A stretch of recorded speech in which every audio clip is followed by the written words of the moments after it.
প্রিয় সাংবাদিক বন্ধুগণ, আপনাদের দৃষ্টি আকর্ষণ করছি জাতিসংঘের মাননীয় প্রধানমন্ত্রী জাতিসংঘের ৭৩তম সাধারণ অধিবেশন যোগদান শেষে আজকের এই প্রেস কনফারেন্সে আপনাদেরকে স্বাগত জানাচ্ছি। বরাবরের মতো এবারও প্রথমে মাননীয় প্রধানমন্ত্রী তার একটা সূচনা বক্তব্য দেবেন, তারপরে আমরা প্রশ্নোত্তর পর্ব শুরু করব। আপনাদের আবারও বলছি, এর আগেও বলেছি যে আপনারা একজন একজন করে দাঁড়াবেন, যাকে ফ্লোর দেওয়া হবে তিনি কথা বলবেন, এবং ভূমিকাটা কম করে প্রশ্নটা যদি করেন তাহলে সময়টা সদ্ব্যবহার করা যায়। আপনাদের সবার কাছ থেকে সহযোগিতা কামনা করছি এবং শেষে আপনাদের প্রেস কনফারেন্স শেষে আপনাদেরকে চায়ের আমন্ত্রণ জানাচ্ছি। ধন্যবাদ। মাননীয় প্রধানমন্ত্রী।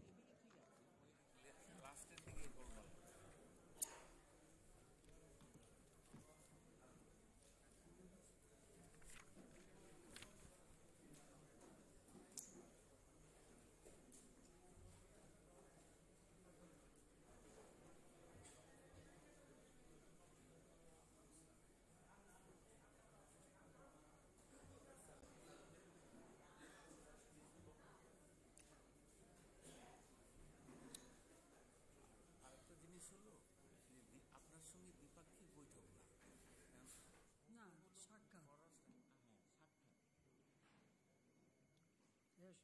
ওরা বলে সেক্রেটারি অফ স্টেট, তো এরা সেটাকে বানিয়েছে সচিব না, তো আমার প্রেস। হ্যাঁ,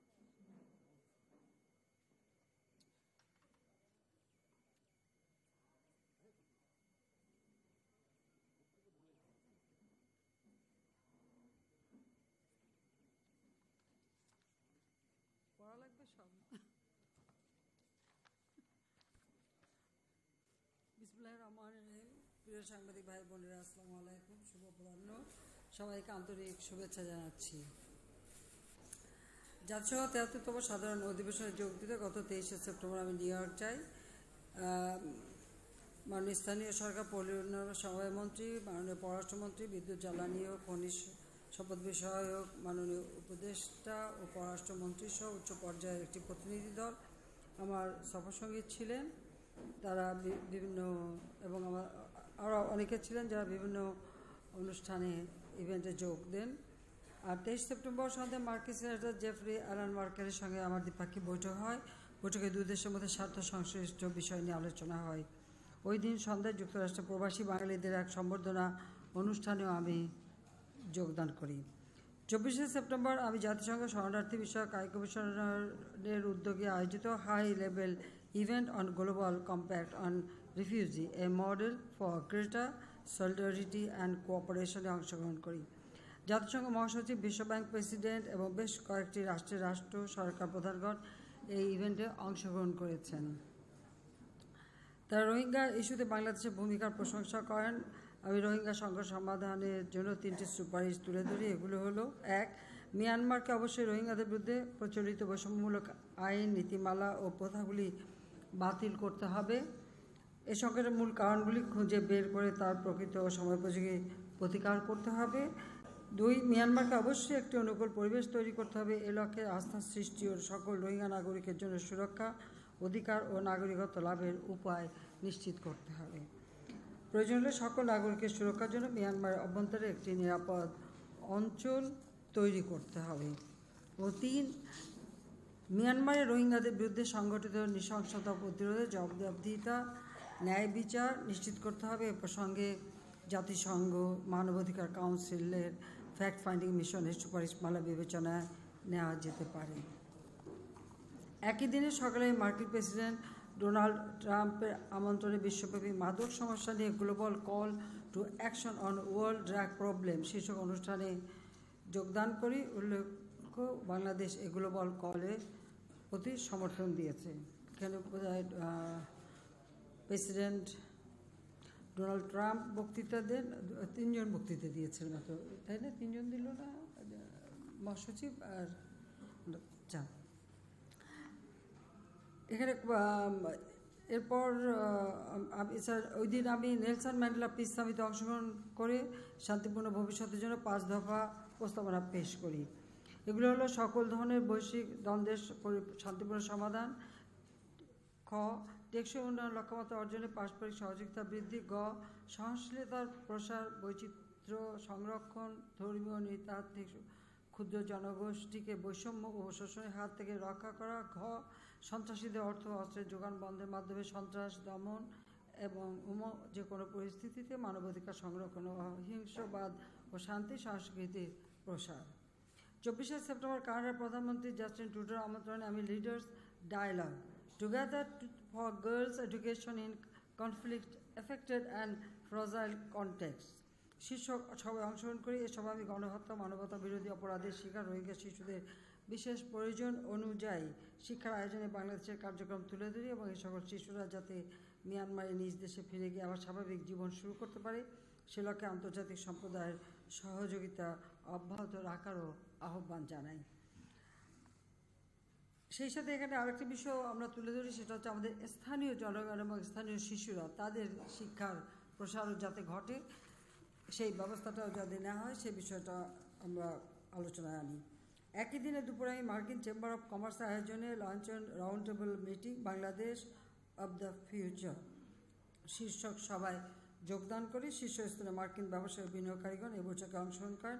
অনুষ্ঠানে আমি আমাদের সরকারের ব্যবসা ও বিনিয়োগ বান্ধব নীতি ও উদ্যোগ এবং বাংলাদেশে বিনিয়োগের বিপুল সম্ভাবনা বিষয়টি তুলে ধরি। মার্কিন বিনিয়োগকারীগণ বাংলাদেশে ব্যাপক অর্থনৈতিক উন্নয়ন ও নারী ক্ষমতায়নের প্রশংসা করেন। 25শে সেপ্টেম্বর সকালে আমি cyber security and international cooperation শীর্ষক উচ্চ পর্যায়ের সভার উদ্বোধন করি। বাংলাদেশ এই সভার আয়োজন করে। সহযোগী আয়োজক ছিল United Nations Office of Disarmament Affairs UNODA। এ সভায় আমি ডিজিটাল বাংলাদেশ বিনির্মাণে বাংলাদেশের সাফল্য তুলে ধরি। সবাই বৈশ্বিক শান্তি ও নিরাপত্তা নিশ্চিত করতে সাইবার নিরাপত্তা এবং বিশ্ব সম্প্রদায়ের এ বিষয়ে একযোগে কাজ করার বিষয়টি গুরুত্ব পায় এবং এখানে সকল দেশই বলতে গেলে এই সাইবার ক্রাইম নিয়ে বিশেষ উদ্বেগ প্রকাশ করে, কারণ সমগ্র যেটা মনে হলো যে সব দেশেই এটা একটা বিরাট সমস্যা হিসেবে দেখা দিচ্ছে। এই সভার দ্বিতীয় পর্বটি আমার তথ্য যোগাযোগ প্রযুক্তি বিষয়ক উপদেষ্টার সভাপতিত্বে পরিচালিত হয়। এখানে সাইবার নিরাপত্তার নানা দিক নিয়ে বিস্তারিত আলোচনা হয়। একই দিনে আমি জাতিসংঘের মহাসচিবের আমন্ত্রণে অ্যাকশন ফর পিস কিপিং শীর্ষক উচ্চ পর্যায়ের এক সভায় অংশগ্রহণ করি। জাতিসংঘ শান্তিরক্ষা কার্যক্রমে বাংলাদেশের অবদান এবং সাফল্য তুলে ধরে আমি শান্তিরক্ষা কার্যক্রম কারো গতিশীল ও ফলপ্রসূ করতে সকলের প্রতি আহ্বান জানাই। এবছর আমরা জাতিসংঘ কর্তৃক পরিণত শান্তিরক্ষার যৌথ অঙ্গীকারনামায় সমর্থন জানিয়েছি।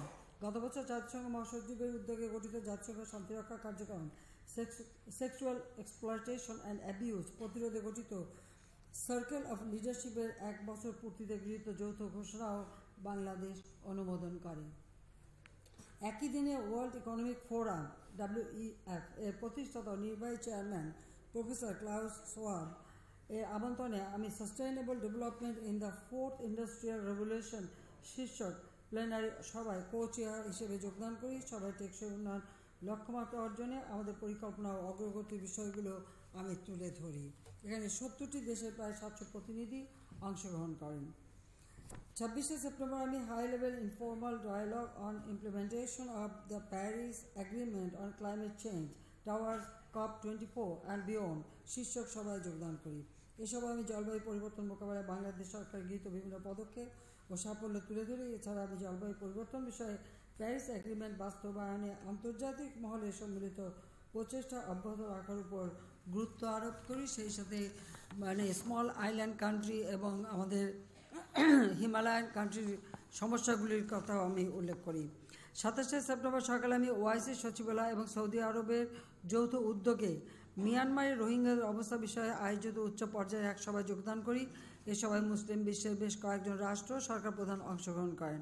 রোহিঙ্গা সমস্যার শুরু থেকেই OIC বাংলাদেশের পাশে দাঁড়িয়েছে এবং সমস্যার সমাধানে কাজ করে যাচ্ছে। এবার সবাই রোহিঙ্গা সমস্যা সমাধানে মুসলিম বিশ্বের পরবর্তী করণীয় এবং সকলে মিলিত পদক্ষেপ নিয়ে আলোচনা হয়। এই দিন বিকেলে আমি লিথুয়ানিয়ার president of council of women world leaders এর চেয়ার মিস ডালিয়া গ্রাইবাস্কাইট এর আমন্ত্রণে high level discussion on economic growth through women's empowerment শীর্ষক উচ্চ পর্যায়ে সভায় অংশগ্রহণ করি। বিশ্ব অর্থনীতিতে নারী ভূমিকা উল্লেখপূর্বক আমি নারী ক্ষমতায়ন ও উন্নয়নে বাংলাদেশের সাফল্য তুলে ধরি। অনুষ্ঠানে জাতিসংঘের মহাসচিবও অংশগ্রহণ করেন। 27শে সেপ্টেম্বর সন্ধ্যায় জাতিসংঘ সাধারণ পরিষদের সাধারণ বিতর্ক পর্বে আমি বক্তব্য প্রদান করি। প্রতিবারের মতো এবারও আমি বাংলায় আমার ভাষণ দিয়েছি। ভাষণে আমি শিক্ষা, স্বাস্থ্য, বিদ্যুৎ, নারী ক্ষমতায়ন, ডিজিটাল বাংলাদেশ প্রতিষ্ঠা, জলবায়ু পরিবর্তন মোকাবেলা, গণতন্ত্রের ধারা সমুন্নত রাখা সহ বিভিন্ন ক্ষেত্রে আমাদের সরকারের বিগত 9.5 বছরের সাফল্যসমূহ তুলে ধরি। পাশাপাশি আমি রোহিঙ্গা সমস্যা, বিশ্বশান্তি প্রতিষ্ঠা, নিরাপদ অভিবাসন ও ফিলিস্তিনি জনগণের অধিকার সহ বিভিন্ন গুরুত্বপূর্ণ বিষয় তুলে ধরি। ওই সন্ধ্যায় আমি জাতিসংঘের Interpress service news agency Rohingya ইস্যুতে অনুকরণীয় দূরদর্শী বিচক্ষণ নেতৃত্বের জন্য আমাকে ইন্টারন্যাশনাল অ্যাচিভমেন্ট অ্যাওয়ার্ড প্রদান করা হয়। ওই দিন গ্লোবাল হোপ কোয়ালিশন আমাকে 2018 special recognition for outstanding leadership award প্রদান করে। এই সম্মাননাও রোহিঙ্গা ইস্যুতে দূরদর্শী নেতৃত্বের জন্য প্রদান করা হয়। ইউনেস্কোর সাবেক মহাপরিচালক ইরিনা বুকাবো এই প্রতিষ্ঠানের প্রেসিডেন্ট। 2টি পুরস্কারে আমি দেশের জনগণকে উৎসর্গ করেছি, কারণ এগুলি আমাদের জনগণেরই প্রাপ্য। জাতিসংঘের সাধারণ পরিষদের অধিবেশন চলাকালে বিভিন্ন সভায় অংশগ্রহণের পাশাপাশি আমি জাতিসংঘ মহাসচিব কর্তৃক সকল দেশের সরকার ও রাষ্ট্রপ্রধানগণের জন্য আয়োজিত মধ্যাহ্নভোজ এবং যুক্তরাষ্ট্রের প্রেসিডেন্ট কর্তৃক আয়োজিত অভ্যর্থনা সভায় যোগদান করি। এছাড়া এস্তোনিয়ার প্রেসিডেন্ট মিস কার্স্টি কালি জুলেইড, নেদারল্যান্ডের রানী ম্যাক্সিমা, জাতিসংঘ মহাসচিব অ্যান্টনিও গুটেরাস, জাতিসংঘ সাধারণ পরিষদের 73তম অধিবেশনের সভাপতি মারিয়া ফরান্দা স্পেনোসা গার্সেস, জাতিসংঘ শরণার্থী বিষয়ক কমিশনার ফিলিপো গ্রান্ডি, ইউনিসেফের নির্বাহী পরিচালক মিস হেনরিয়েটা এসপো, ইন্টারন্যাশনাল রেড ক্রস কমিটির সভাপতি মিস্টার পিটার মাউরর, জাতিসংঘ মহাসচিবের মিয়ানমার বিষয়ক বিশেষ দূত মিস ক্রিস্টাইন স্টানার বর্জুনার, ইউরোপিয়ান ইউনিয়নের পররাষ্ট্র নিরাপত্তা বিষয়ক বিশেষ প্রতিনিধি মিস ফেডরিকা মোগেরিনি, ওয়ার্ল্ড ইকোনমিক ফোরামের সভাপতি এটা হচ্ছে বর্গ ব্র্যান্ডি, যুক্তরাজ্যের পররাষ্ট্রমন্ত্রী জেরেমি হান্ট এমপি এবং মার্কিন পররাষ্ট্রমন্ত্রী, এখানে বোধহয় সচিব লেখা আছে, ওরা আসলে বলে সেক্রেটারি অফ স্টেট, যারা আমাদের দেশে মন্ত্রীর পর্যায়ে থাকেন। তা আমরা ভুল করে সচিব লিখি, আসলে সচিব না, এটা সেক্রেটারি অফ স্টেট যখন হয় বা সেক্রেটারি সেটা হয়। মাইক পম্পেও আমার সঙ্গে সাক্ষাৎ করেন। এসব বৈঠকে পারস্পরিক স্বার্থ সংশ্লিষ্ট বিষয়ে আলোচনার পাশাপাশি রোহিঙ্গা সমস্যা উঠে আসছে। এখানে কিন্তু দ্বিপাক্ষিক বৈঠক না, এটা সাক্ষাৎকার। মার্কিন পররাষ্ট্র মন্ত্রীর সঙ্গে বৈঠকের সময় প্রেসিডেন্ট ট্রাম্পের সঙ্গে বঙ্গবন্ধু হত্যা মামলার সাজাপ্রাপ্ত খুনি আসামি রাশেদ চৌধুরীকে দেশে ফেরানোর ব্যাপারেও আলোচনা করি এবং প্রেসিডেন্ট ট্রাম্পকে একটা চিঠি দিই। প্রেসিডেন্ট ট্রাম্পের সঙ্গে যখন আমার দেখা হয়, তার রিসেপশনে যখন যাই, তখন এই বিষয়টা আমি উল্লেখ করেছি। গত 1 বছর ধরে রোহিঙ্গা সমস্যার সমাধানে আমরা বহুপাক্ষিক ফোরামে এবং দ্বিপাক্ষিকভাবে কূটনৈতিক কার্যক্রম পরিচালনা করে আসছি। গত বছর জাতিসংঘের সাধারণ পরিষদের 72তম অধিবেশনে আমি রোহিঙ্গা সমস্যা সম্বন্ধে 5 দফা প্রস্তাব পেশ করেছিলাম। এবারের অধিবেশনের উচ্চ পর্যায়ে বেশ কিছু সভা আমি রোহিঙ্গা সমস্যার টেকসই সমাধানে আমাদের গৃহীত বিভিন্ন উদ্যোগের কথা আন্তর্জাতিক সম্প্রদায়ের সামনে তুলে ধরি এবং এই সমস্যার সমাধানে তাদের সহযোগিতা কামনা করি। এবারের অধিবেশনে বাংলাদেশ বিশ্ব শান্তি সম্পর্কিত 1টি, বিশ্ব শান্তি রক্ষা কার্যক্রম সম্পর্কিত 2টি সহ মোট 5টি যৌথ ঘোষণাপত্র অনুমোদন করেছে। 23 থেকে 28 সেপ্টেম্বর পর্যন্ত আমি নিজে এবং আমার সফরসঙ্গীগণ সকাল থেকে রাত পর্যন্ত জাতিসংঘের বিভিন্ন ফোরামে অংশগ্রহণ করি। আমরা চেষ্টা করেছি বিশ্ব নেতৃত্বের সামনে একটি ইতিবাচক বাংলাদেশকে তুলে ধরতে। এবারের অধিবেশনে জাতিসংঘের জোরালো ভূমিকা পালনের মাধ্যমে আমরা বাংলাদেশের পজিটিভ ইমেজকে আরও সুদৃঢ় করতে সমর্থ হয়েছি বলে আমি মনে করি। আমি এটুকু আপনাদের সংক্ষেপ বলতে পারি। প্রায় কত 15টা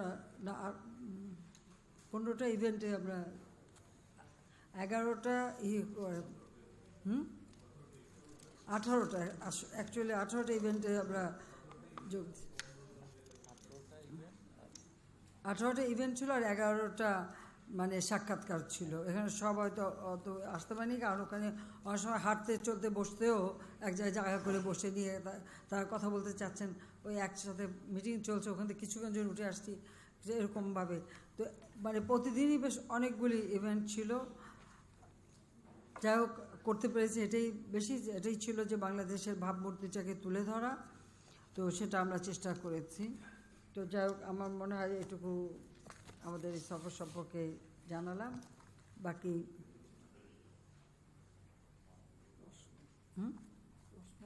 ওই তো যেহেতু এখন ঠিক আছে, আমরা প্রশ্নটাই তো তথ্য তো সব পাচ্ছেনই, তবে আমি একটা অনুরোধ করবো, আমাদের পররাষ্ট্র মন্ত্রণালয় থেকে খুব বিস্তারিতভাবে একটা রিপোর্ট যেটা ক্যাবিনেটে পেশ করা হয়েছে, ওখানে আরও অনেক বিস্তারিত দেয়া আছে। আমি সময় সংক্ষেপ করার জন্য খুব সংক্ষেপে বিষয়টা তুলে ধরেছি। আমরা আপনাদের কারো প্রশ্ন থাকলে এখন করতে পারেন। প্রধানমন্ত্রী, আপনাকে অভিনন্দন, আপনি আরও দুটো পুরস্কার পেয়েছেন। আমার নাম তৌফিক ইমরোজ খালিদি, আমি বিডি নিউজ 24 এর জন্য কাজ করি। মাইকটা সামনে নেন, নামটা পরিচয়টা দিলে। আমার নাম তৌফিক ইমরোজ খালিদি, আমি বিডি নিউজ 24.com এর জন্য কাজ করি। প্রশ্নটা যেটা করতে চাই, গত 2-3 দিন ধরে একটা বিষয় নিয়ে খুব আলোচনা হচ্ছে বাংলাদেশে, যে বাংলাদেশের একজন ক্রিকেট খেলোয়াড় লিটন দাস খুব ভালো খেলেছে, কদিন আগে বাংলাদেশের হয়ে খেলেছে। সে ফেসবুকে একটা পোস্ট দিয়েছিল পুজোর শুভেচ্ছা জানিয়ে সবাইকে, এবং দেবীর একটা ছবি দিয়ে তীব্র সমালোচনা এবং অশ্লীল গালিগালাজের মুখে ছেলেটি, এই তরুণ, সেটি প্রত্যাহার করে নিয়েছে। এগুলো মোকাবেলার জন্য আপনি কি পরামর্শ দেবেন? এগুলি মোকাবেলার জন্যই তো আমরা সাইবার সিকিউরিটি আইনটা পাশ করেছি। এটা আপনাদের জানা দরকার, যে এই সমস্ত মানে নোংরামি যাতে না হয় সেটা মাথায় রেখে এই সাইবার সিকিউরিটি আইনটা করা হয়েছে। কারণ এটা আমি আগেই বললাম যে এটার উপর একটা ইভেন্ট হয়েছে, এবং সেখানে সমগ্র বিশ্ব নেতারাই কিন্তু এখন প্রত্যেকটা দেশে এটা একটা বিরাট সমস্যা হিসেবে দেখা দিয়েছে। অনেক জায়গায় সামাজিক সমস্যার সৃষ্টি হচ্ছে, পারিবারিক সমস্যার সৃষ্টি হচ্ছে, নানা ধরনের ক্রাইম বা জঙ্গিবাদ, সন্ত্রাস এবং পণ্য, এই নানা ধরনের মানে ঘটনা দেখা দিচ্ছে। সে কারণে এখন সকলে এ ব্যাপারে প্রচণ্ড উদ্বিগ্ন। এবং সেই ছেলেটা যেভাবে খেলেছে এত চমৎকার, মাত্র একটা রান একটা বল, যা আমাদের এটা দুর্ভাগ্য, কিন্তু আমি বলবো যে এত চমৎকার খেলা তারা খেলতে পেরেছে, তারপরেও এই ধরনের তাকে গালি দেওয়ার কি থাকতে পারে আমি ঠিক বুঝলাম না। এটা কারা কেন দিল আমি ঠিক জানি না, আমি তো ওখানে ব্যস্ত ছিলাম, আমি ঠিক আমার ফেসবুক দেখার মতো হয় না, যদি কেউ পাঠায় তখন দেখি, তাছাড়া দেখতে পারি না, আমার নাই, আমি ব্যবহার করি না। সেই জন্য প্রধানমন্ত্রী, আমার আরেকটা প্রশ্ন আছে এই সংক্রান্তই। একটি তো হচ্ছে যে ছেলেটিকে নিয়ে যেটা হয়েছে, আরেকটি বিষয় হচ্ছে যে এই যে সমাজে র্যাডিক্যালাইজেশন যেটা হয়েছে, সেটারই তো একটা প্রতিফলন হয়েছে। যে র্যাডিক্যালাইজেশন হয়েছে সমাজে, যার প্রতিফলন আমরা আসলে সেটাতে দেখেছি এই ঘটনায়। এটা ঠেকানোর জন্য দীর্ঘমেয়াদী আপনার কোনো পরিকল্পনা আছে কিনা? দেখুন, বাংলাদেশ অসাম্প্রদায়িক রাজনীতিতে বিশ্বাস করে এবং আমরা অসাম্প্রদায়িকতা বিশ্বাস করি।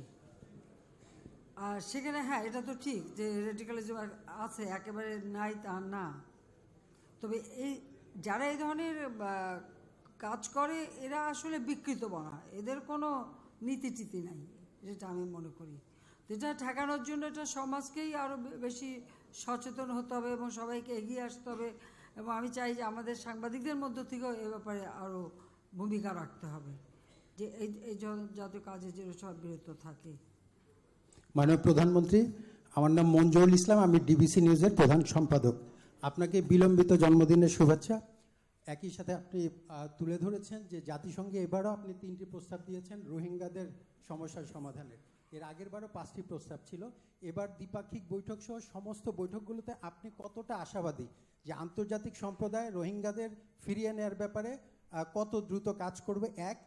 আপনি এই সম্মেলনে যোগ দেবার আগে বাংলাদেশের রাজনীতি নিয়ে বিরোধী দলের একটি প্রতিনিধি দল জাতিসংঘে গিয়েছিল নির্বাচনী পরিবেশ নিয়ে কথা বলতে। নির্বাচনী পরিবেশের কোনো বিষয়ে আপনি কোনো রকমের পরামর্শ পেয়েছেন কিনা? আর আমার শেষ প্রশ্ন হচ্ছে, আপনি মাত্র এসেই একটি বক্তৃতায় বলেছেন আপনার কর্মীদেরকে যে এখনও ষড়যন্ত্র চলছে, তারা যেন সজাগ থাকেন। আপনি কি ধরনের ষড়যন্ত্রের পূর্বাভাস বা অনুমান করছেন? ধন্যবাদ। একটা হচ্ছে দেখুন, রোহিঙ্গার বিষয়টা আমি বলবো যে এটা নিয়ে আমরা আলোচনা শুধু করিনি, ইতিমধ্যে মিয়ানমারের সাথে আমাদের একটা চুক্তি হয়েছে এবং তারা ইতিমধ্যে কিছু নিয়ে যাবার মানে সিদ্ধান্ত নিয়েছে। তো এটা নিয়ে আমাদের আলাপ আলোচনা চলছে। আর তাছাড়া রোহিঙ্গাদের একটু ভালো পরিবেশে থাকার জন্য ভাষাঞ্চলে ঘর বাড়িও তৈরি করেছে। আমি খুব শীঘ্রই যাব সরেজমিনে নিজে দেখতে। আর প্রত্যেকে এই ব্যাপারে খুব উদ্বিগ্ন এবং বিশেষ করে মিয়ানমার সরকারের উপরে আমি মনে করি বাংলাদেশে পৃথিবীর সকল দেশে একটা চাপ সৃষ্টি করছে যাতে তাদের ফেরত নিয়ে যায়। আচ্ছা, নির্বাচনের ব্যাপারে এমন কোনো পরামর্শ কেউ আমাকে দেয়নি, বরং আমি বলবো যে যার সঙ্গে কথা বলছি তারা আমাকে আরও বেশি উৎসাহিত করেছেন এবং তারা সত্যি কথা বলতে গিয়ে উইশ করেছেন যেন আমি পুনরায় আবার ফিরে আসি। এনে তালি বাজানোর কিছু নাই, জনগণ ভোট দিলে আসি, না দিলে নেই, আমার না তার জন্য কোনো আফসোসও নাই। কিন্তু আমি এটুকু বলবো যে সকলেই যার সঙ্গে আমরা কথা বলেছি, একেবারে এই সেশনের প্রেসিডেন্টের সঙ্গে যখন দেখা হয়েছে, তিনি সেক্রেটারি জেনারেল থেকে শুরু করে সকল রাষ্ট্রপ্রধান, সরকার প্রধান প্রত্যেকেই তাদের মনের এই আকাঙ্ক্ষাটা জানিয়েছে যে তারা চায় যেন আবার আমরা নির্বাচিত হয়ে আবার আগামীতে যেন দেখা হয়। এই কথাটা বারবার তারা উল্লেখ করেছেন, এটুকু বলতে পারি। কিন্তু আমাদের দেশে নির্বাচন নিয়ে কি হবে না হবে সেটা নিয়ে তেমন কোনো কথা হয়নি, বরং আমি বলছি অনেক সময় নিজের থেকেও আমি বলেছি যে আমাদের দেশে আগে নির্বাচনটা কী হতো, একটা মিলিটারি ডিক্টেটর থাকতে নির্বাচন বলতে কি ছিল।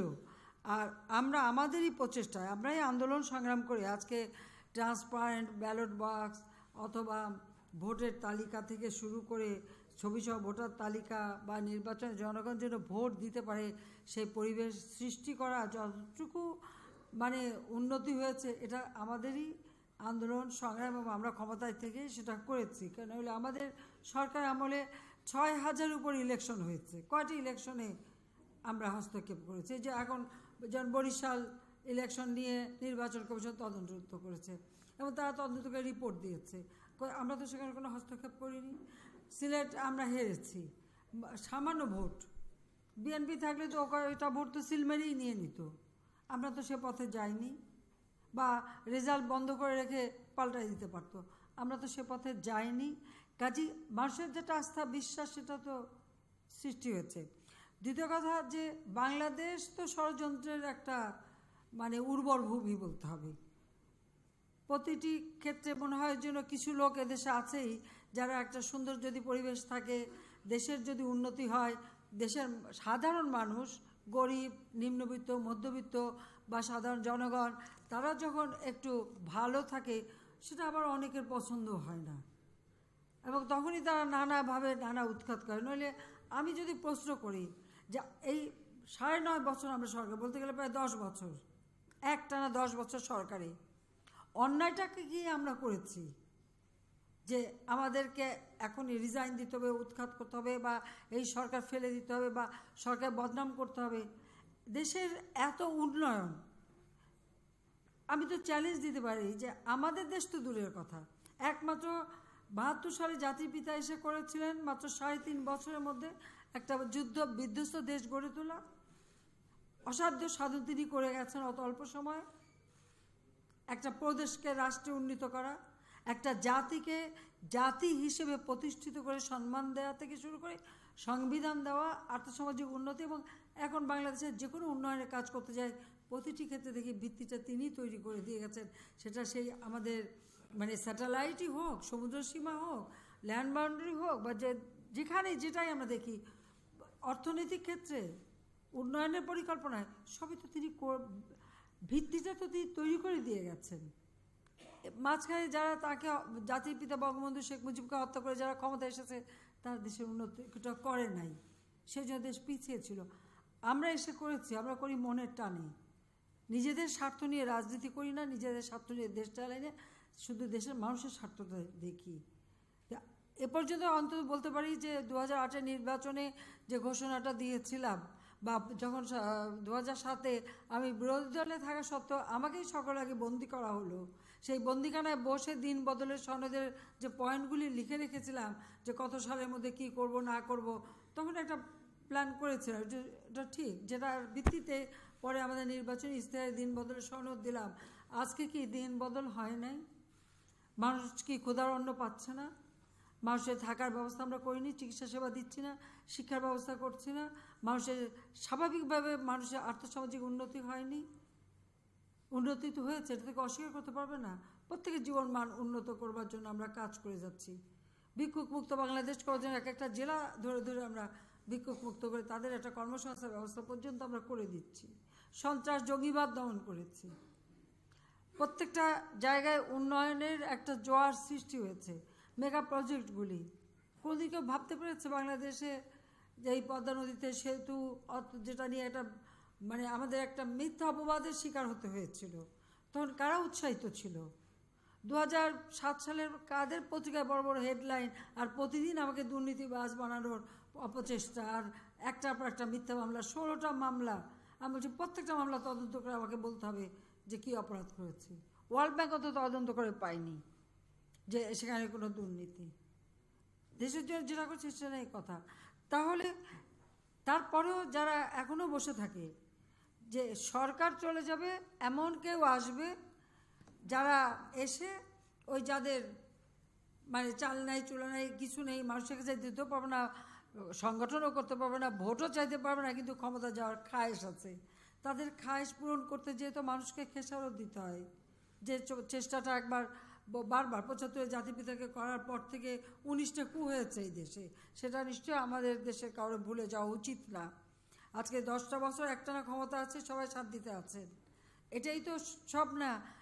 যারা ষড়যন্ত্রের, যারা এই ধরনের অবৈধ ক্ষমতা দখলকারী দ্বারা উপকৃত বা উৎসাহিত, তাদের তো একটা আকাঙ্ক্ষা থেকেই যাবে, সুপ্ত আকাঙ্ক্ষা। সেটা চরিতার্থ করতে যেয়েই তো দেশকে বারবার বিপদে ফেলা হয়। আমি ভোটে যেতে পারবো না, সাহস নাই, কিন্তু আমার পতাকা চাই। আর সে পতাকা দেবে কে? অবৈধ কোনো ক্ষমতা দখলকারী, আইদার মার্শাল্লাহ অথবা এমার্জেন্সি অথবা এরকম কোনো কিছু হলে তখন একটা পূরণ হয়। তো এই যাদের স্বার্থ পূরণ, ব্যক্তি স্বার্থ এবং যারা নিজেদের আকাঙ্ক্ষা পূরণ করতে চায়, তাদের একটা মানে একটা অপচেষ্টা সবসময় আছে বাংলাদেশে। কতবার মৃত্যুর মুখে যেতে হয়েছে সেটা ভুলে যান কেন? আমি এগুলি পড়া করি নাই জীবনের, আমি মানুষের জন্য কাজ করব সেই চিন্তা করে কাজ করছি বলেই আমি এগিয়ে যেতে পেরেছি, যাচ্ছি। তো সেই জন্য আমি বলেছি, সবাইকে সাবধান করেছি যে হ্যাঁ, এখন যেমন বিভিন্ন এমনকি বিভিন্ন আন্তর্জাতিক সংস্থা যখন ইয়ে করছে, মানে সার্ভে করে দেখাচ্ছে যে এই বাংলাদেশের প্রায় কত একটা ইয়ে তো বললো IRI, ওরা বলছে 66% মানুষ অত্যন্ত সন্তুষ্ট, মানে অত্যন্ত সন্তুষ্ট। তার আর এক গ্রুপ আছে মোটামুটি সন্তুষ্ট, এবং তারা সমর্থন করে। তো এটা তো আমাদের করা না, এটা তো একবারে আমেরিকার একটি প্রতিষ্ঠান করেছে। তো এখন কিন্তু অসন্তুষ্টটা কি? আর তার সেই অসন্তুষ্টির কারণে দেশের এই যে মানুষের ভিতরে যে আজকে একটা আস্থা ফিরে এসেছে, বিশ্বাস ফিরে এসেছে, মানুষ এখন আরও উন্নত জীবন কিভাবে করবে তার স্বপ্ন দেখতে শুরু করেছে। আমাদের তরুণ সমাজ জন্য খেলাধুলা থেকে শুরু করে সর্বক্ষেত্রে যে ডিজিটাল বাংলাদেশ করে দিয়েছি, তাদের এন্টারপ্রেনারশিপ যাতে গড়ে ওঠে, খালি চাকরির মুখাপেক্ষি না, নিজেরা যেন কিছু করে খেতে পারে, সেই সুযোগটা তরুণ সমাজের জন্য যে আমরা করে দিচ্ছি। শিক্ষার দ্বার উন্মুক্ত করা শুধু না, বহুমুখী শিক্ষা, এমন বিষয় যা হয়তো আগে একসময় ছিল না, সব ধরনের শিক্ষা গবেষণার ব্যবস্থা আমরা করে দিচ্ছি তরুণ সমাজের ভবিষ্যৎটা তৈরি করবার জন্য। দীর্ঘমেয়াদী পরিকল্পনা নিয়েছি। 21 মধ্যে আমরা আমাদের সুবর্ণ জয়ন্তী পালন করব।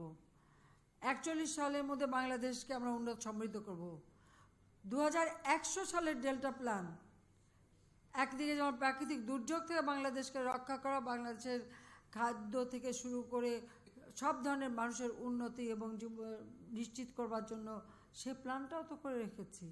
তারপরেও তো মানে পত্রিকা খুলে দেখি কোথায় এতটুকু এটা হয় না, এটা এইখানে ফেল করছে, ওটা বলতে একটা আত্মতুষ্টি। তাদের যারা এগুলি করে তারা তাহলে কি কারণে? এটা তো আর একটা বিষয় যে যুদ্ধ অপরাধীদের বিচার করেছি, তারা তো এক সময় এই অবৈধ ক্ষমতা দখলকারী বা মিলিটারি ডিক্টেটরদের হাতে ধরে অনেক সম্পদের মালিক, তারা তো অপপ্রচার চালিয়েই যাচ্ছে। আমেরিকার মতো জায়গায় তারা লবিস্ট হায়ার করে ফেললো, টাকাটা কোত্থেকে আসছে? কেউ কি কখনো প্রশ্ন করেছে, জিজ্ঞেস করেছে? টাকাটা কি বৈধ পথে যাওয়া, না মানি লন্ডারিং, না এই যে দুর্নীতি করে বা কমিশনকে টাকা বানিয়ে রাখা, না কিভাবে আসলো, কিভাবে? তো সেটা তো আছে ষড়যন্ত্র, এটা তো বলতে দ্বিধা নেই, কারণ এটা ভুলে গেলাম না। আমি আমার বাপ মা ভাই বোন সবই তো হারিয়েছি, আমরা দুটি বোন, আমাদের তো আর কোনো চিন্তা নেই, চিন্তা মানুষের কল্যাণ। যে ইন্দোনেশিয়াতে যে ভূমিকম্প হলো এবং সুনামি হয়ে মানুষ মারা গেছে, আমি গতকালকে ইন্দোনেশিয়ার প্রেসিডেন্টের সাথে কথা বলছি, আমাকে রেহানা আমেরিকা লন্ডন থেকে SMS করছে যে ইন্দোনেশিয়াকে সাহায্য করো, সেদিকে তাকাও। আমাদের চিন্তা কিন্তু মানুষকে নিয়ে, আর কিছু না। তো ষড়যন্ত্রটা একটা থাকবে, আছে, জানি আমি সেটা থাকবে, তবে এটা নিয়ে পড়া করি না। খালি আমার নেতাকর্মীদের একটু সমর্থন মানে সজাগ করে দিতে চাই, তারা ভাবছে না 10 বছর ক্ষমতা আছে, এত ভালো কাজ করছি, কাজে আমরা তো এমনিই চলে আসবো ক্ষমতায়। বাংলাদেশ তো সেরকম জায়গা না। এটা যদি আরও উন্নত সভ্য দেশ হতো তাহলে আমি বলতাম। এখন আস্তে আস্তে ছেলেমেয়েরা শিক্ষিত হচ্ছে, মুক্তিযুদ্ধের ইতিহাসটা জানতে পারছে, সঠিক ইতিহাসটা জানতে পারছে। এমন একটা সময় বাংলাদেশে গেছে যে মুক্তিযোদ্ধা, আমি মুক্তিযোদ্ধা এটা বলতেই যেন ভয় ছিল না, এটা বলতো না, এরকম একটা অবস্থায় নিয়ে গিয়েছিল দেশটাকে। আমরা বিজয়ী জাতি, কিন্তু পরাজিত শক্তির হাতে আমরা খেলার পুতুল, আমরা পাপেট। সেই অসম্মানজনক অবস্থান থেকে দেশটাকে তো তুলে আনতে পেরেছি, আমার কাজ করে দিয়েছি, আর বাকি যারা আছে তারা এগিয়ে নিয়ে যাবে, এটাই। ওকে, ধন্যবাদ। আর কে? মাননীয় প্রধানমন্ত্রী, আমার নাম জয় মামুন, আমি ATN বাংলায় কাজ করি। আমি প্রশ্ন করার আগে যে প্রসঙ্গটি বলতে চাই আপনাকে, সেটি হচ্ছে আপনি যে বলেছেন বাংলাদেশ এগিয়ে যাচ্ছে, এই কথা আপনার ঘোরতর শত্রুরও অস্বীকার করার কোনো সুযোগ নেই। সব দিক থেকে এগিয়েছে, এবং আমি সাংবাদিক হিসেবে খুবই গর্ববোধ করি যে আপনার হাত ধরে বাংলাদেশে প্রাইভেট সেক্টরে টেলিভিশন চালু হয়েছে, এবং আমার মতো শত শত হাজার হাজার তরুণ তরুণী সেখানে কাজ করছে। আপনার হাত ধরে বাংলাদেশে তথ্য অধিকার আইন পাশ হয়েছে, মানুষের তথ্যের অবাধ অধিকার নিশ্চিত হয়েছে। কিন্তু সাংবাদিক হিসেবে আমরা কখনো কখনো একটু উদ্বেগও বোধ করি। একটু আগে তৌফিক ভাই যে প্রশ্ন করেছিলেন, আমি তারই সূত্র ধরে বলতে চাই, সম্প্রতি আপনার আমাদের সংসদে যে আইনটি পাশ হয়েছে, ডিজিটাল নিরাপত্তা আইন, সেটির কয়েকটা ধারা নিয়ে আমাদের সাংবাদিক সমাজ, আমাদের সম্পাদকরা, আমাদের সাংবাদিক নেতৃবৃন্দ সরকারের কাছে আপনার অনুপস্থিতিতে মাননীয় আইনমন্ত্রী, মাননীয় তথ্যমন্ত্রীর কাছে উদ্বেগ জানিয়েছেন। বিশেষ করে পুলিশের কাছে এরকম ক্ষমতা দেওয়া হয়েছে যে তারা কোনো রকম গ্রেপ্তারি পরোয়ানা ছাড়া, তার সন্দেহ হলেই তারা টেলিভিশনের সম্প্রচার যন্ত্র থেকে শুরু করে মোবাইল ফোন সব কিছু জব্দ করতে পারবেন, তল্লাশি করতে পারবেন, গ্রেপ্তার করতে পারবেন। তো এরকম আরও কয়েকটি ধারা আছে যেগুলো নিয়ে আমরা সাংবাদিক হিসেবে উদ্বিগ্ন। এবং আপনি জানেন এর আগের ICT অ্যাক্টের 57 ধারাও সাংবাদিকদের উপরে অনেকভাবে অপপ্রয়োগ হয়েছে, সরকারের অনিচ্ছা সত্ত্বেও, স্থানীয়ভাবে পুলিশ বা প্রশাসনের অতি উৎসাহের কারণে। তো এই জন্য আমি আপনার কাছে জানতে চাই যে সাংবাদিকদের যে উদ্বেগের যে জায়গাগুলো রয়েছে ডিজিটাল নিরাপত্তা আইন নিয়ে, সে ব্যাপারে আপনার কি বক্তব্য? ধন্যবাদ। আমি এখানে স্পষ্ট বলবো যে সাংবাদিকরা মনে করে যে তারা কোনো অন্যায় কাজ বা কারোর বিরুদ্ধে অপবাদ বা কোনো মিথ্যা তথ্য দেবে না বা মিথ্যা তথ্য বিভ্রান্ত করবে না, তাদের উদ্বেগ হওয়ার মতো কিছু নাই। আর সেখানে আইনে যেটা দেওয়া আছে, CRPC-তে যা আছে তাই দেওয়া আছে, এর বাইরে কিন্তু কিছু না। CRPC-তে ঠিক যেভাবে আইন, যে এগুলি কিন্তু আইন অলরেডি আছে আমাদের দেশে, সেখানে ডিজিটাল ডিভাইসগুলি সম্পর্কে, সেগুলি ব্যবহার সম্পর্কে এখানে উল্লেখ করা আছে। এখন আপনি আমাকে বলেন যে সিকিউরিটির জন্য যে আমরা জঙ্গিবাদ দমনে আমাদেরকে ব্যবহার করতে হয়েছে কিছু কিছু ডিভাইস, যে তাদেরকে ট্র্যাক করার জন্য। তা আমরা যখন ট্র্যাক করলাম যে একটা জঙ্গি এখানে এরকম একটা কাজ করছে, এটা বা সেখানে একটা বোমা ফাটাবে বা কিছু করবে, ট্র্যাক করার সাথে সাথে যদি আমরা তাকে সেখান থেকে গ্রেপ্তার না করি, এখন যদি বসে থাকি ওকে ট্র্যাক করেছি, এখন আমাকে ওয়ারেন্ট ইস্যু করতে হবে, তার বিরুদ্ধে মামলা দিতে হবে, ওকে ওখানে বসে থাকবে? মোবাইলটা নিয়ে বসে থাকবে? যা তারা তো এই করছে, আমি বসে থাকি, আমাকে অ্যারেস্ট করবে? তা তো করবে না। তা আমাকে তো সাথে সাথে সেটাকে অ্যাড্রেস করতে হবে, সাথে সাথে ধরতে হবে, ধরার পরে তারপর না মামলা হবে এবং হবে। এটা তো সারা বিশ্বে এটাই করে, এটা আমাদের এদেশে শুধু বলে না। কাজে এখানে উদ্বিগ্ন তারা বেশি হবে যারা এতদিন ধরে খুব তৈরি হয়ে আছে যে এই মানে নির্বাচনের শিডিউল বা নির্বাচন আসার কাছাকাছি মানে আমাদেরকে ভালো করে ঘায়েল করার জন্য যারা খুব বেশি মানে ডকুমেন্ট তৈরি করে বসে আছে, বা একটা ছাড়ছে, অলরেডি ছাড়ছে কোনো পত্রিকা, আমি দেখি হেডলাইনও পাই। বললাম না যে এই এতটুকু মানে কি দোষ আছে সেটা খুঁজে বেড়াচ্ছে, তারা উদ্বিগ্ন হতে পারে, কারণ তারা ভাবছে যে এরকম একটা মিথ্যা নিউজ করব, তা এটা তো মাঠে মারা যাবে। ওখানে একটা জিনিসের ল্যাপস আছে, একটা জিনিস ওখানে ঢুকানো উচিত আমি মনে করি, সেটা হলো যদি কেউ কারো বিরুদ্ধে কোনো মিথ্যা তথ্য দেয়, তাহলে সেই মিথ্যা তথ্যটা তাকে প্রমাণ করতে হবে যেটা সত্য। যদি সে প্রমাণ করতে ব্যর্থ হয়, সেই সাংবাদিক যে লিখবে, যে পত্রিকা বা মিডিয়া ইলেকট্রনিক হোক বা ডিজিটাল ডিভাইস হোক, যে ব্যবহার করবে বা যে এটা প্রকাশ করবে, তাদের সবাইকেই শাস্তি পেতে হবে, এবং যার বিরুদ্ধে লিখবে তার যে ক্ষতি হবে তার জন্য তাকে কম্পেনসেশন দিতে হবে, তাকে ফাইন করা হবে, যেটা ইংল্যান্ডে আছে। যেমন আমি আপনাকে বলি, বিবিসিতে আপনার মনে করে দেখেন, স্মরণ করে দেখেন, একজন সংসদ সদস্যের বিরুদ্ধে একটা মিথ্যা সংবাদ পরিবেশন করেছিল বিবিসি। যখন এটা প্রমাণ হয়ে গেল যেটা মিথ্যা, সাথে সাথে কিন্তু বিবিসির একেবারে সব টপ টু বটম সব রিজাইন করতে হয়েছিল, সবাইকে কিন্তু রিজাইন করতে হয়েছিল, ডাইরেক্টর থেকে শুরু করে সব। আমি যদি এখন বলি যে 2007-এ আমি যখন বন্দি, আমার বিরুদ্ধে যত দুর্নীতির ব্যাপারে যত রকমের মানে তথ্য যেসব পত্রিকা প্রচার করেছে, বা এখনও আমাদের অনেকের বিরুদ্ধে একটা মিথ্যা নিউজ দিয়ে দিল, ছবি দিয়ে নিউজ দিল, তদন্ত করে প্রমাণ হলো যে এটা মিথ্যা, তারপর কি হয়? যার বিরুদ্ধে করে তার জীবনটা তো শেষ, তার তো ড্যামেজ হয়ে গেল, কিন্তু যে পত্রিকাটা করলো সে কি শাস্তি পেল? তার কি হলো? তার তো কোনো সাজা হলো না, তার তো বহাল তবিতে তথ্য কথা বলে বেশ মুখুচু করে চলছে সমাজে। তাদের তো এই লজ্জা হয় না যে একটা মিথ্যা তথ্য দিয়েছে, সেটা প্রমাণ হলো না, সেটা মিথ্যা হলো, তাহলে কিন্তু যাকে ড্যামেজটা করা হলো তার তো সমাজের কাছে, নিজের ছেলেমেয়ের কাছে, নিজের পরিবারের কাছে সে তো হলো, তার যে ক্ষতিটা হলো তা সেই ক্ষতিটা পূরণ হবে কীভাবে? তার যে সম্মানটা গেল, হ্যাঁ পরে প্রমাণ হলো যেন আমাদের হলো, এই পদ্মা সেতু নিয়ে MiG-29 কিনলাম, ব্রিগেড কিনলাম, যা কিছু করেছি সব নিয়ে তো মামলা হয়েছে, একটাও তো প্রমাণ করতে পারেনি। কিন্তু যারা উৎসাহিত হয়ে তখন বড় বড় হেডলাইনে লিখেছে, তো তারা তো লিখে বেশ খালাস হয়ে তারা এখনও সমাজে খুব উচ্চস্বরে কথা বলে যাচ্ছে। কিন্তু আমাদের যে ক্ষতিটা, আমাদের যে মানসিক যন্ত্রণাটা, বা যার বিরুদ্ধে রেখেছে তার যে মানসিক যন্ত্রণা, তার ছেলে মেয়ে, তাদের উপরে যে অত্যাচারটা, তা পরিবারের কাছে, সমাজের কাছে, তাদের কাছে যে তারা হেয় প্রতিপন্ন হলো, বা কোনো একজন সংসদ সদস্য হলে সে তার ওই এলাকায় যে অসম্মান হলো, সেই ক্ষতিপূরণটা কে দেবে? সাংবাদিকরা খুব উদ্বিগ্ন, আমি বুঝলাম, কিন্তু আমাদের উদ্বেগটা কে দেখবে? বা যারা এরকম ভিক্টিমাইজ হচ্ছে তাদের উদ্বেগটা কে দেখবে? আর তাদের কিভাবে কম্পেনসেট করবেন? ওই জায়গাটা একটু কমতি আছে, যেটা ইংল্যান্ডের আইনে আছে, কারণ আমরা এটা করার আগে পৃথিবীর বিভিন্ন দেশের আইনগুলি আমরা দেখেছি, আইনগুলি দেখা হয়নি তা না, তারপরে এটা অনলাইনে ছিল, এটা সকলের সঙ্গে আলোচনাও হয়ে গেছে, এরপরে এসে হঠাৎ এত উদ্বেগ হয়ে গেলেন কিসের জন্য? আমার কাছে সেটা প্রশ্ন। কারো যদি অপরাধী মন না থাকে, বা ভবিষ্যতে কিছু অপরাধ করবে এরকম পরিকল্পনা না থাকে, তার উদ্বেগ হওয়ার কোনো নেই। আপনাদের জন্য তো আইন আগে কি ছিল?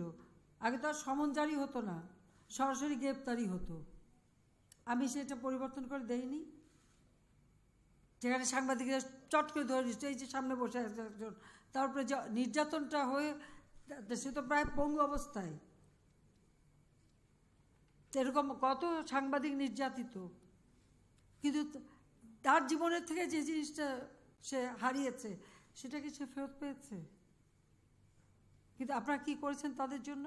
আপনারা বলেন, আপনাদের সাংবাদিকরা যাদের কাছে নির্যাতিত হয়েছেন তাদের জন্য কি করতে পেরেছেন? কিচ্ছু করেননি। আর এখন আপনারা এটা নিয়ে খুব উদ্বিগ্ন। আমি জানি উদ্বিগ্ন। আমার যেটা মনে হয়েছে, যে আমি দেখলাম আপনাদের বৈঠক তাতে আমি এমন মানুষ দেখলাম যে তারা উদ্বিগ্ন হবেই, কারণ তারা তো প্রস্তুত হয়ে বসে আছে, এরকম একটার পর একটা মানে লেখা তৈরি করেই বসে আছে, কবে আমার উপরে চালাবে, একটার পর একটা আমার দলের বিরুদ্ধে আমার বিরুদ্ধে চালাবে। তারাও উদ্বিগ্ন হতে পারে, আপনাদের উদ্বিগ্ন হওয়ার কিচ্ছু নেই। অন্তত আমি যতক্ষণ আছি কোনো উদ্বিগ্ন হওয়ার কিছু নাই, এটা আমি আশ্বাস দিতে পারি। আর সাইবার ক্রাইমটা এটা সারা বিশ্বব্যাপী এখন দুশ্চিন্তা সবাই।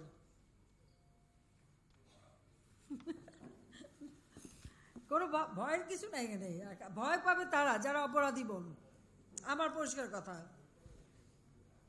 আমি তো করতাম, কিন্তু আমি সত্যি কথা বলতে আমি ব্যস্ত হয়ে গেলাম ইলেকশনের পরে এসে দেশ গড়া। তবে এখনো সুযোগ আছে, কম্পেনসেশন চাইবো, আমি আইনের মধ্যে একটু ঢুকাই দিয়ে তারপর চাইবো। মাননীয় প্রধানমন্ত্রী, আমার নাম ফরিদা ইয়াসমিন, আমি সাধারণ সম্পাদক জাতীয় প্রেস ক্লাব, কাজ করি দৈনিক ইত্তেফাকে। আমি আপনাকে প্রথমেই অভিনন্দন জানাচ্ছি যে আপনি এবারও 2টা পুরস্কার পেয়েছেন এবং 2টাই রোহিঙ্গা সমস্যা সমাধান নিয়ে। তো রোহিঙ্গা ইস্যুতে আমাদের যে আমরা কাজ করছি, সারা বিশ্ব সেটা আমাদের পাশে আছে। কিন্তু আমি একটা জিনিস আপনার দৃষ্টি আকর্ষণ করতে চাই, যে সেখানকার যারা স্থানীয়, আমি একবার মানে গিয়েছিলাম সেখানে, স্থানীয়রা কিন্তু খুব বেশি এখানে সাফার করছে।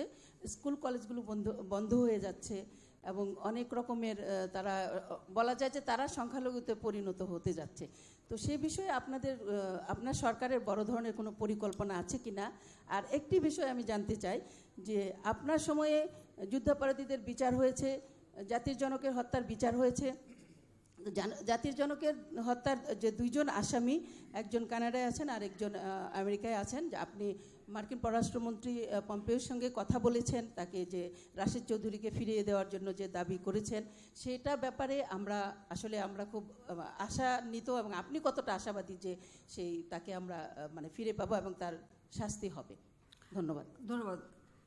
রোহিঙ্গাদের ব্যাপারে আমরা যেমন ব্যবস্থা নিয়েছে, আমরা কিন্তু সাথে সাথে আমাদের স্থানীয় জনগণ যারা, তাদের ব্যবস্থাও আমি নিয়েছি। এমনকি ঈদ বা পর্ব উপলক্ষে তাদেরকেও আমরা সবসময় সহযোগিতা দিয়ে থাকি। এবং যে সমস্ত স্কুল কলেজগুলি নষ্ট হয়ে গেছে, সেগুলি ইতিমধ্যে আমরা একটা প্রজেক্ট নিয়েছি, সেগুলি আবার মেরামত করা এবং তার বাচ্চারা যাতে পড়াশোনা করতে পারে তার ব্যবস্থা আমরা কিন্তু নিচ্ছি।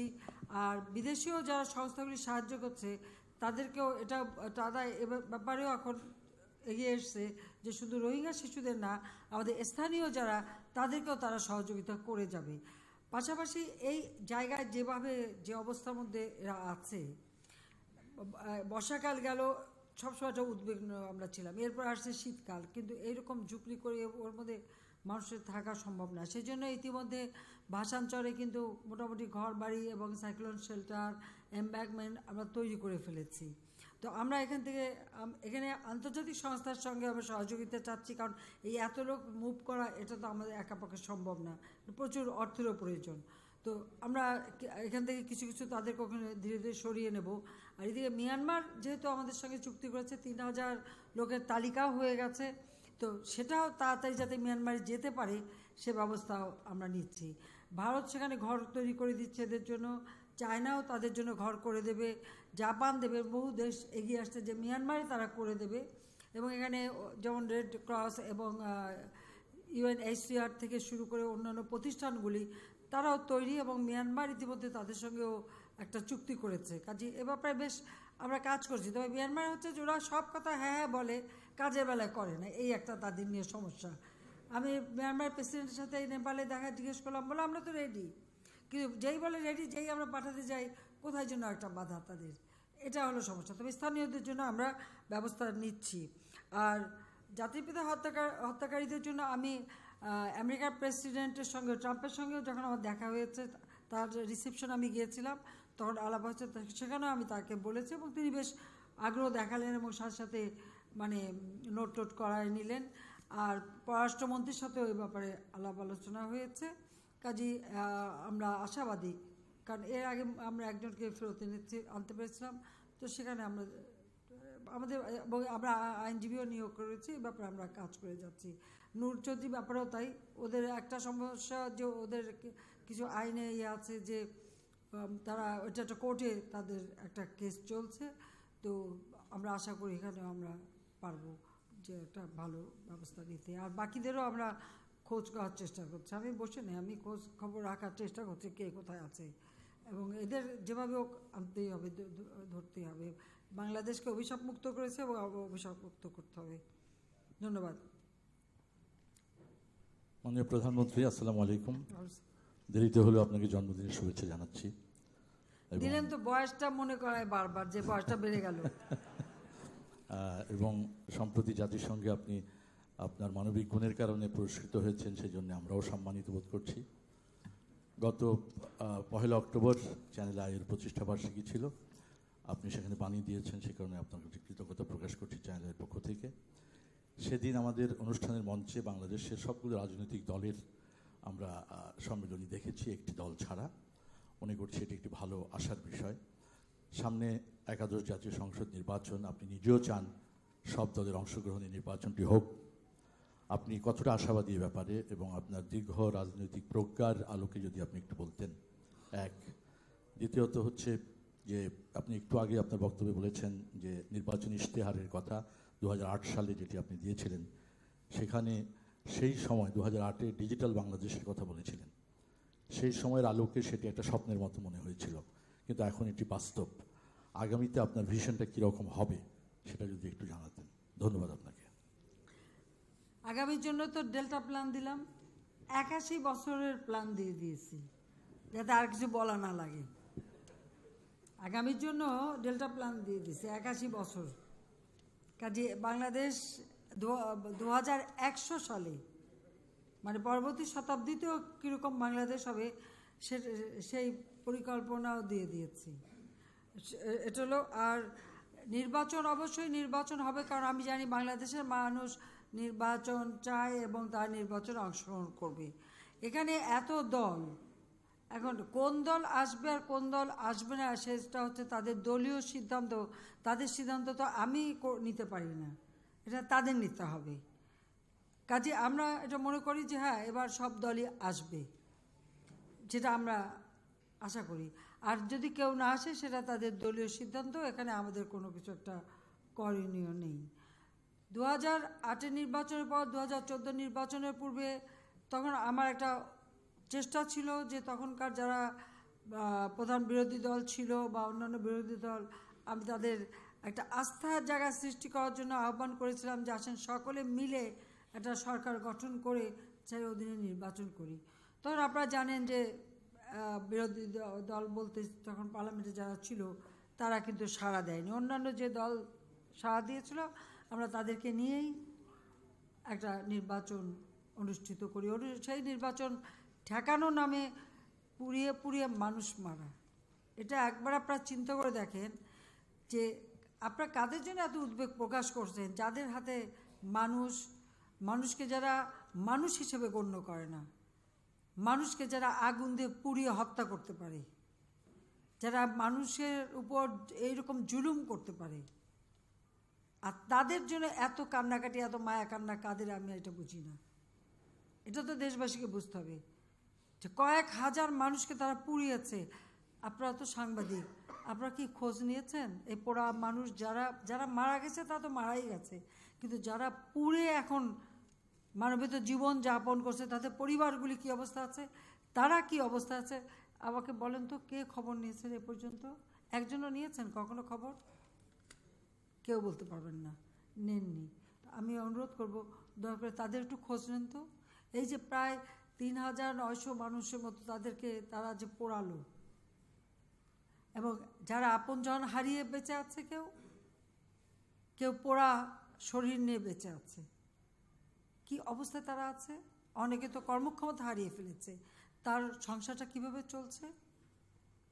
তাছাড়া গাড়ি ঘোড়া, গাড়ি, রেল, ট্রেন এগুলি তো পুড়িয়েছেই। জিনিস গেলে তো জিনিস পাওয়া যায়, কিন্তু একটা মানুষের যখন শরীরে ক্ষতি হয়ে যায়, একটা মানুষের জীবন যখন চলে যায়, সেটা তো আর ফেরত পাওয়া যায় না। তো তো সেই পরিবারগুলি কেমন আছে? তো সেই দলটি, যে দলটি একেবারে বসে থেকে, এটা তাদের আন্দোলন, আগুন দিয়ে মানুষ পোড়ানো, সেই মানুষ পোড়ানোর খেলা যারা খেললো আর আন্দোলনের নামে মানুষকে এভাবে শেষ করলো।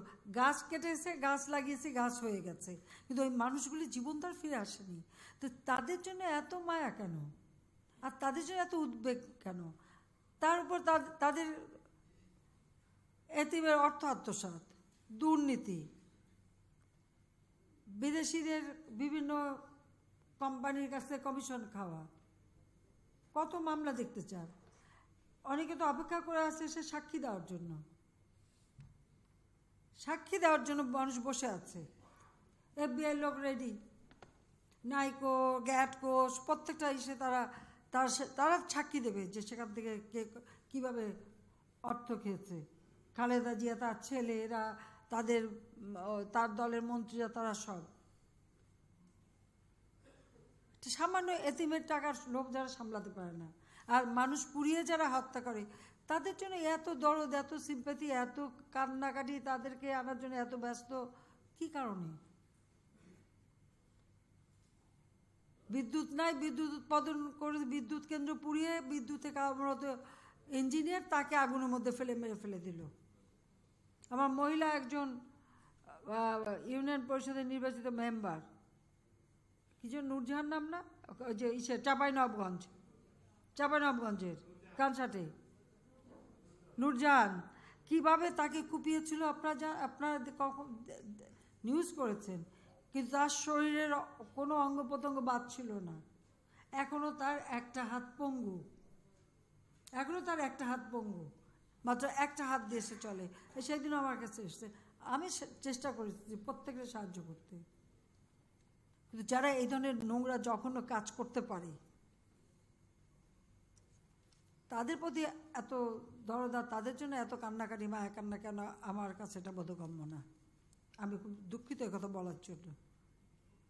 আর এরা স্বপ্ন দেখে ক্ষমতায় আসবে, এরা স্বপ্ন দেখে দেশ চালাবে। কি দেশ চালাবে? এতিমের সম্পদের লোভ যারা সামলাতে পারে না, তারা কি দেশটা চালাবে? আমাকে বলেন, কি চালিয়েছে? 21 বছর পরে তো আওয়ামী লীগ এসছে, তারপর আবার মাঝখানে 7 বছরের অভিজ্ঞতা কি করে ভুলে যান? কি অবস্থায় ছিলেন? জীবনের ঝুঁকি নিয়ে চলে এসেছি তো আমি, আমার বিরুদ্ধে মার্ডার কেস দিয়েছে, ওয়ারেন্ট ইস্যু করেছে, আমি চলে এসেছি, আমি আসবো, তখন বলে আসতে পারবো না, তবে জোর করে আমি দেশে ফিরেছি যে আমি ফেস করব, কারণ আমার মনে জোর আছে, আমার সততায় বিশ্বাস আছে, সেই জন্য আমি সাহস নিয়ে আসতে পেরেছি। আর যদি না আসতাম, ওই কারাগারে বন্দি থেকেও তো আমি চুপ থাকিনি। তখনও তো দেশের মানুষ তো প্রতিবাদ করেছে, আমার দলের লোকরা তো কাজ করেছে, বসে থাকেনি কেউ। তো কথা হচ্ছে যে আজকে অনেক কষ্ট করে তো আমরা গণতন্ত্রটা ফিরিয়ে এনেছি, তাহলে গণতান্ত্রিক ধারাটা অব্যাহত থাকবে, উন্নয়নের ধারাটা অব্যাহত থাকবে, সেটাই তো মানুষ চায়। আর নৌকায় ভোট দিলেই উন্নয়নটা অব্যাহত থাকে, নৌকা ছাড়া কেউ উন্নয়ন করবে না, এটা আমি বলতে পারি। একমাত্র নৌকাই করবে, নৌকা দিয়ে যারা আসবে তারা করবে। সবার জন্য এখন মায়া কান্না। যার ক্যাবিনেটের মিনিস্টার 21শে আগস্ট গ্রেনেড হামলার সাথে জড়িত। মাননীয় প্রধানমন্ত্রী নাঈমুল ইসলাম খান, সম্পাদক আমাদের নতুন সময়। মাননীয় প্রধানমন্ত্রী, আপনি এইমাত্র নির্বাচন নিয়ে কথা বললেন। এখন আওয়ামী লীগের অপোজিশনে তো একটা জোট আরো বড় হচ্ছে বলে পত্রপত্রিকায় খবর আমরা ছাপছি। এখন আপনাদের মহাজোটটা আরেকটু বড় করতে হবে কিনা, আপনি ভয় পাচ্ছেন কিনা বা চিন্তিত হচ্ছেন কিনা, এটা সিরিয়াস মাননীয় প্রধানমন্ত্রী, এটা অনেক বড় হয়ে যাচ্ছে ওই বিরোধী দল। দ্বিতীয় বিষয়টা হচ্ছে কোটা বাতিলের একটা আজকে মন্ত্রিসভায় বোধহয় অনুমোদন হয়ে গেছে, এটা একটু বেশি হয়ে গেল কিনা মাননীয় প্রধানমন্ত্রী? কারণ কোটা, ওই যে সরকারি চাকরির প্রথম এবং দ্বিতীয় শ্রেণীর কোটায়, তো এটা একদম পুরোটা বাতিল হয়ে গেল, একটু অস্বস্তি লাগতেছে আপনার? একটু মানে মুক্তিযোদ্ধা বা অন্যান্য অনগ্রসর, আমি জানি না, আপনার একটা কমেন্ট চাই। আরেকটা হচ্ছে ইভিএমটা কতটুকু ব্যবহার করা আপনি সমর্থন করেন, এই ব্যাপারটা, এইখানে আপনাদের দলীয় অবস্থানটা কি হবে? ধন্যবাদ মাননীয় প্রধানমন্ত্রী। ধন্যবাদ। প্রথম কথা হচ্ছে একটা জোট হচ্ছে, আমি খুব খুশি। তাদের জোট করার জন্য যা যা যদি সহযোগিতা লাগে আমি তাও করতে রাজি। কারণ আমি জানি বাংলাদেশে ভোট আছে দুইটা, একটা হলো আওয়ামী লীগ, একটা হচ্ছে এন্টি আওয়ামী লীগ। আর এন্টি আওয়ামী লীগ ভোটটা তো একটা জায়গায় যেতে হবে, একটা জায়গা তো লাগবে তাদের জন্য। তো এখন জোট একটা হচ্ছে, বড় হচ্ছে, এবং সেখানে কিন্তু বড় বড় মানুষই আছে, কোনো ছোটো ছোটো মানুষ, বেশ ভালো ভালো বড় বড় মানুষই আছে। তো জোট হওয়া তো ভালো কথা। আমার কথা হচ্ছে শত ফুল ফুটতে দেন, ভালো। এটা নির্বাচনের জন্য ভালো। আর শেষ পর্যন্ত নির্বাচন আসবে কি না, বা করবে কি না, বা করতে পারবেন কি না, বা সেই সাহস তাদের আছে কি না, সেটাও একটা প্রশ্ন। কিন্তু জোট যখন হচ্ছে আমি সাধুবাদ জানাচ্ছি। এখানে যখন তার মিটিংয়ের সময় যাচ্ছে, আমাকে ওখানে আমেরিকায়, আমার এখান থেকে আমাদের ইসের থেকে, মানে অ্যাডমিনিস্ট্রেশন থেকে, বিভিন্ন জায়গা থেকে কী করবে, আমরা সবাইকে পারমিশন দিয়ে দেবেন। এবং আমি বলে দিচ্ছি যে শরৎ উদ্যানের একটা জায়গা কর্নারই বানিয়ে দেন, খালি মেনটেন্যান্সের জন্য একটা ভাড়া নেবেন, কারণ এত নোংরা করে রেখে যায় যেটা পরিষ্কার পরিচ্ছন্ন করা এবং ই করা একটা কঠিন হয়ে যায়। যে মেনটেন্যান্সের একটা ভাড়া নিয়ে একটা জায়গায় দিয়ে দেন, যে যত খুশি বক্তৃতা দিক আর মিটিং করুক, কোনো আপত্তি নাই। এবং আরও দু একটা স্পট জায়গা পাওয়া যায় কিনা, মাঠ পাওয়া এখন মুশকিল। আমি এটা, কারণ এটা গণতান্ত্রিক অধিকার সবাই। রাস্তা আটকাতে পারবে না, রাস্তা আটকালে মানুষের কষ্ট হয়, কাজে মাঠ দিয়ে দিতে বলেছি, মাঠ দিয়েছি। সেখানে বিএনপি মিটিং করেছে, আমাকে কেউ বলছে 50,000, কেউ বলছে 60,000, কেউ বলছে 70,000, আমার ধরে নিলাম 1 লাখ, তাও ভালো। কিন্তু তারা মিটিংটা মাঠে করছে, মাঠে করুক, তাদের রাজনৈতিক কর্মকাণ্ড আমি বাধা দেবো কেন? তারপরে মহাজোট, হঠাৎ দেখলাম যে মহাজোটের বড় এক নেতা বললেন যে আমরা শরৎ উদ্যান চেয়েছি, দেয়নি, তাই মহানগর নাট্যমঞ্চে। সাথে সাথে আমি বলে দিলাম যে না, আমরা শরৎ উদ্যানই দিলাম। তো আমাকে ধন্যবাদ দিয়েছে, ধন্যবাদ দিয়ে বলছে আমাদের সেই আয়োজন নাই, আমরা আপাতত নাট্যমঞ্চ করি। খুব ভালো নাট্যমঞ্চ, সেখানেও তাদের কত লোক হচ্ছে, তো কেউ বলে 2,000, কেউ বলে 3,000, কেউ বলে 4,000, আমি বলি 5,000। আমি যা হয় একটু বেশি বলি, যে অসুবিধা তো নাই। আমরা নেক্সট বারে তারা করুক, মানুষও যদি চায় না হয় আমরা তাও ব্যবস্থা করে দিতে পারবো, বলে দেবো সবাই যাক, যে একটু দেখে আসুক। কিন্তু একটা প্রক্রিয়াটা চলতে থাক, কাজে এ নিয়ে আমার কোনো ভয়ের কিছু নেই। ভয় থাকে তার যার হারাবার কিছু আছে, আমার তো হারাবার কিছু নাই। আমি আমার বাপ মা ভাই সব হারিয়েছি, 2টো বোন আছে, ছেলে মেয়ে মানুষ আছে, তারা তো আপনাদের জন্যই কাজ করে যাচ্ছে, দেশের জন্য কাজ করছে, প্রত্যেকেই কিন্তু একটা না একটা কাজ নিয়ে ব্যস্ত। তারা কিন্তু যে কাজ করছে দেশের মানুষের কল্যাণেই কাজ হচ্ছে। আর ডিজিটাল বাংলাদেশ বলেন, অটিজম বলেন, বা এই যে একজন তো ব্রিটিশ পার্লামেন্টের এমপি, ছোটজন কাউন্টার টেরোরিজমের উপরে মাস্টার ডিগ্রি করে সেখানে কাজ করে যাচ্ছে। আমি বলছি একবার এসে আমাদের এখানে একটা বক্তৃতা দিয়ে যাও, যাতে আমাদের এই মানে কাউন্টার টেরোরিজমের উপরে সে এক্সপার্ট, ছোটোটা রেয়ানার রূপন্দি। কাজে আমাদের ছেলেমেয়েরা তাদের মতো তারা দেশের এবং জনগণের সাথে কাজ করে যাচ্ছে, কিন্তু আমাদের হারাবার কিছু নেই। আর ক্ষমতা, হ্যাঁ, আমার একটা আকাঙ্ক্ষা ছিল এক সময় যে আমি অন্তত, কারণ 96 থেকে 2001 পর্যন্ত যে উন্নয়নটা করেছিলাম, 2001 থেকে বিএনপি জামাতে সেটা নষ্ট করে, সেই জন্য একটা ছিল যে একটানা যদি আমি 2বার করতে পারি, অন্তত উন্নয়নগুলি দৃশ্যমান হবে, মানুষ তার সুফলটা পাবে। তো আমার 2 টার্ম হয়ে গেছে, এখন আমার কাছে ক্ষমতা থাকে, লক্ষ্মী যায় বালাই, আমার কোনো চিন্তা নাই, পরিষ্কার কথা। আমার কাছে এটা আমার কোনো ভয় নেই। দ্বিতীয়টা হচ্ছে কোটা নিয়ে আন্দোলন। আপনি স্বাধীনতার পর এই কোটা দেওয়া হলো, যারা মুক্তিযোদ্ধা এবং নির্যাতিত নারী বা নারীদের জন্য বা অনগ্রসর তাদের জন্য এটা জাতিপিতা করে গিয়েছিলেন। এই কোটা যদি পূরণ না হয়, এটা কোনো আন্দোলন লাগেনি। তার আগে থেকেই আমি, যখনই কোটা পূরণ হতো না, আমি প্রতি বছর একটা রিল্যাক্স করে দিতাম যে এটা তালিকা থেকে দিয়ে দেওয়া হোক চাকরি, সেভাবেই কিন্তু হচ্ছিল। তারপরে একবার বললাম যে এই বারবার না এনে এটাকে একটা মানে স্ট্যান্ডার্ড একটা নিয়ম করে ফেলো, যে যেখানে কোটা পূরণ না হবে, জায়গার জন্য ফাঁকা না থাকে, সেটাকে ওখান থেকে তালিকা থেকে পূরণ করা হবে। সেভাবেই কিন্তু চলছিল। এই অবস্থায় হঠাৎ আন্দোলন মানে এই আন্দোলন, আমরা ছাত্র রাজনীতি করেছি, ছাত্র আন্দোলন করেছি ঢাকা বিশ্ববিদ্যালয়ে। আপনি বলেন ভিসির বাড়িতে যে ঘটনা ঘটানো হলো, আগুন দেওয়া, পোড়ানো, লুটপাট করা, বেডরুমে ঢুকে সব করা। এই যে এই ঘটনা, মেয়েরা রাত্রি 1টার সময় 1:30টার সময় সেই সুফিয়া কামাল হল থেকে গেট ভেঙে বেরোয় চলে আসছে, সাবজোনার হল থেকে বেরোয় আসছে, বিভিন্ন হল থেকে বেরোয় আসছে, তারা মিছিল করে চলে যাচ্ছে। এই রাত্রেবেলা বিভিন্ন ধরনের লোক আছে। একটা মেয়ের যদি একটা ক্ষতি হতো, এ দায়িত্ব কে নিত? সারা রাত আমি জাগা। আমাদের কিছু নেতৃবৃন্দ, ছাত্রনেতা তাদের পাঠালাম, আমাদের আওয়ামী লীগের কিছু নেতাদের পাঠালাম, ওখানে আমাদের শিক্ষকদের সাথে যোগাযোগ, পুলিশকে বললাম, ফায়ার ব্রিগেড ঢুকতে দিচ্ছে না। যাক, সেটাকে ম্যানেজ করে এই মেয়েদের যার যার হলে যেন নিরাপদে পৌঁছতে পারে। সকাল 6:30টার সময় যখন আমাকে জানানো হলো যে না, নিরাপদে তাদের হলে ঢুকানো হয়েছে, তারপরে তা মেয়েরাও কোঠা চায় না। ভালো কথা, মুক্তিযোদ্ধাও তো এখন চাকরি পাওয়ার মতো কেউ নেই, সবই তো মারা গেছে। তাও বলেছিলাম যে মুক্তিযুদ্ধের যারা অন্তত ছেলে মেয়ে বা বংশ পরম্পরায়, তো ঠিক আছে, যারা আন্দোলন করছে তাদের সাথে আমাদের সেক্রেটারি জেনারেল যখন মিটিং করলেন, সেখানে অনেকে বললেন আমি মুক্তিযোদ্ধার নাতি, আমরা চাই না কোটা। বা কোনো মেয়ে একজন বলে দিলেন না, আমরা কোটা চাই না, আমরা নিজেরা মানে করব, কম্পিটিশন করেই আসবো। তো এই যে মেয়েদের মাঝে যখন একটা এই কনফিডেন্সটা আমি দেখলাম যে তারা কম্পিটিশন করেই আসবে, তাহলে আর কোটা থাকার দরকারটা কি? আর মুক্তিযোদ্ধার নাতিদের জন্য এখন তো নাতিদের, তার নাতি বা নাতি ছেলে মেয়ে, আর নাতি বলে আমি চাই না, তার দরকার আছে বলেন আমাকে? সেজন্য আমি বলছি, আর এই কোটা থাকলে খালি আন্দোলন, তো কোটাই নাই, আন্দোলনও নাই, সংস্কারও নাই। যখন আমি বললাম কোটা থাকবে না, তখন বলে না বাতিল চাইনি, সংস্কার চাচ্ছি। তারা গেলো বাতিল, এরপর হলো সংস্কার। তো এখন কোটা যদি না থাকে, সংস্কারের প্রশ্ন উঠবে না। আর যদি কারো কোটা চাই, তখন আবার কোটা চাই বলে আন্দোলন করতে হবে। আর সে আন্দোলন যদি ভালোভাবে করতে পারে, তখন ভেবে চিন্তে দেখবো কী করা যায়।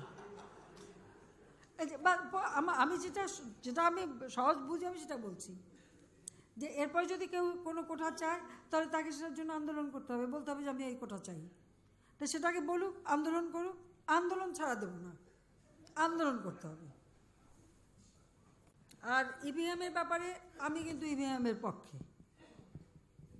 আজ পর্যন্ত নির্বাচনে যতটুকু আপনাদেরকে পরিবর্তন বা আধুনিকায়ন আমরা করেছি, কাজে আমি মনে করি যে এটা এখন ডিজিটাল বাংলাদেশ। আপনি যদি মোবাইলে টিপ দিয়ে টাকা পাঠাতে পারেন, টাকা হচ্ছে সবথেকে প্রিয় জিনিস, ভোটটা আপনার প্রিয় জিনিস, তা আপনি ভোটটাই বা দিতে পারবেন না কেন? বরং এমন একটা তৈরি করা উচিত যে আপনি মোবাইল থেকেও যেন আপনার ভোট দিতে পারেন, আর কষ্ট করে যাওয়া লাগবে না।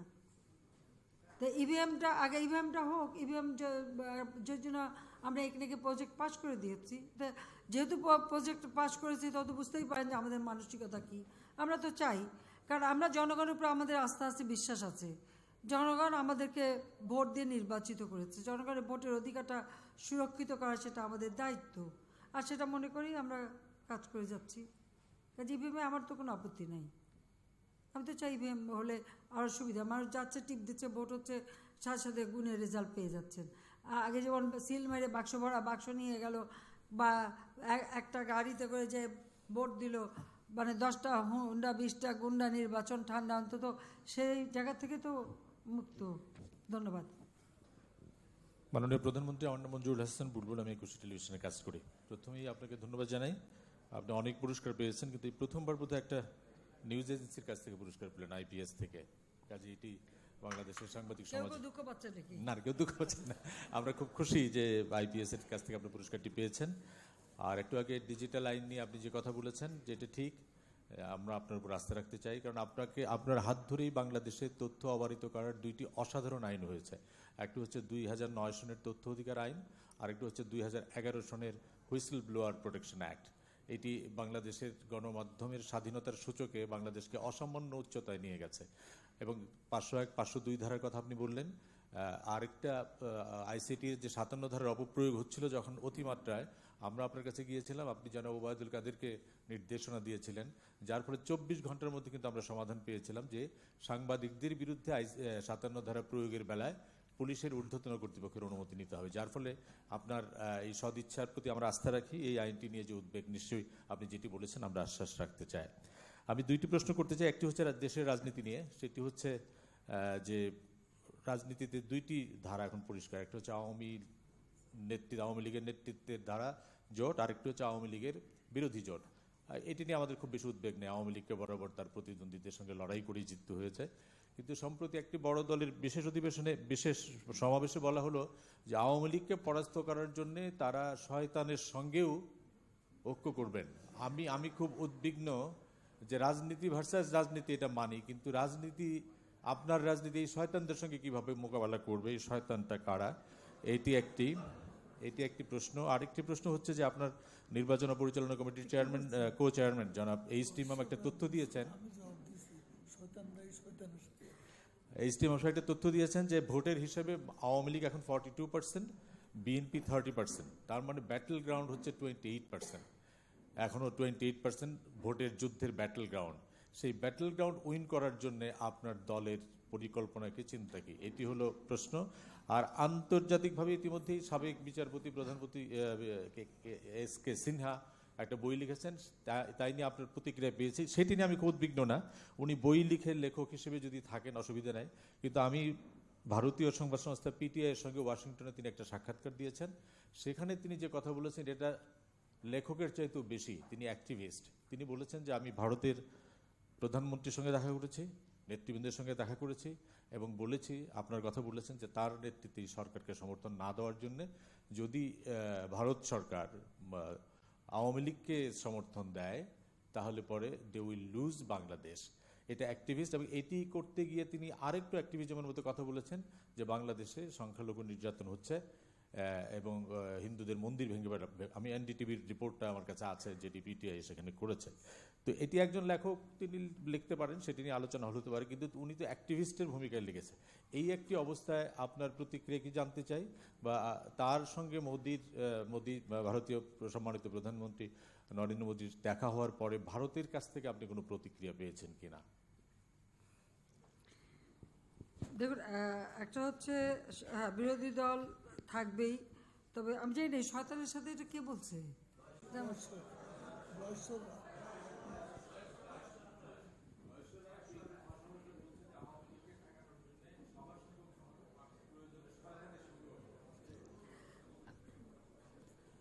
যারা শয়তানের সান্নিধ্য চায় বা শয়তানের সহযোগিতা চায়, তো তারা নিজেরা কি, এটা তো আপনারা নিজেরাই জানেন, কাজে এটা তো আর আমার কিছু বলা লাগে না। এর থেকেই তো তাদের মন মানসিকতাটা বুঝে গেছে। কাজেই আমাদের দেশবাসী তারা কি প্রস্তুত যে যারা শয়তানের সঙ্গে হাত মিলাবে তাদেরকে সমর্থন দিতে দেশবাসীর তৈরি কিনা, সেটাও আমার প্রশ্ন। নিশ্চয়ই দেশের মানুষ ওই শয়তান চায় না, এটা হলো বাস্তব কথা।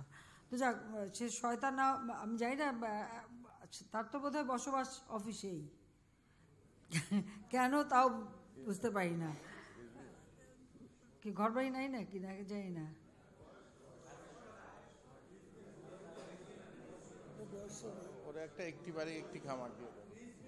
ও রিজবি থাকে অফিসে, গড়েশ্বর না, আচ্ছা যাই হোক, আচ্ছা রিজবি অফিসে হলো, হ্যাঁ নামে একটু ভুলে গেছে।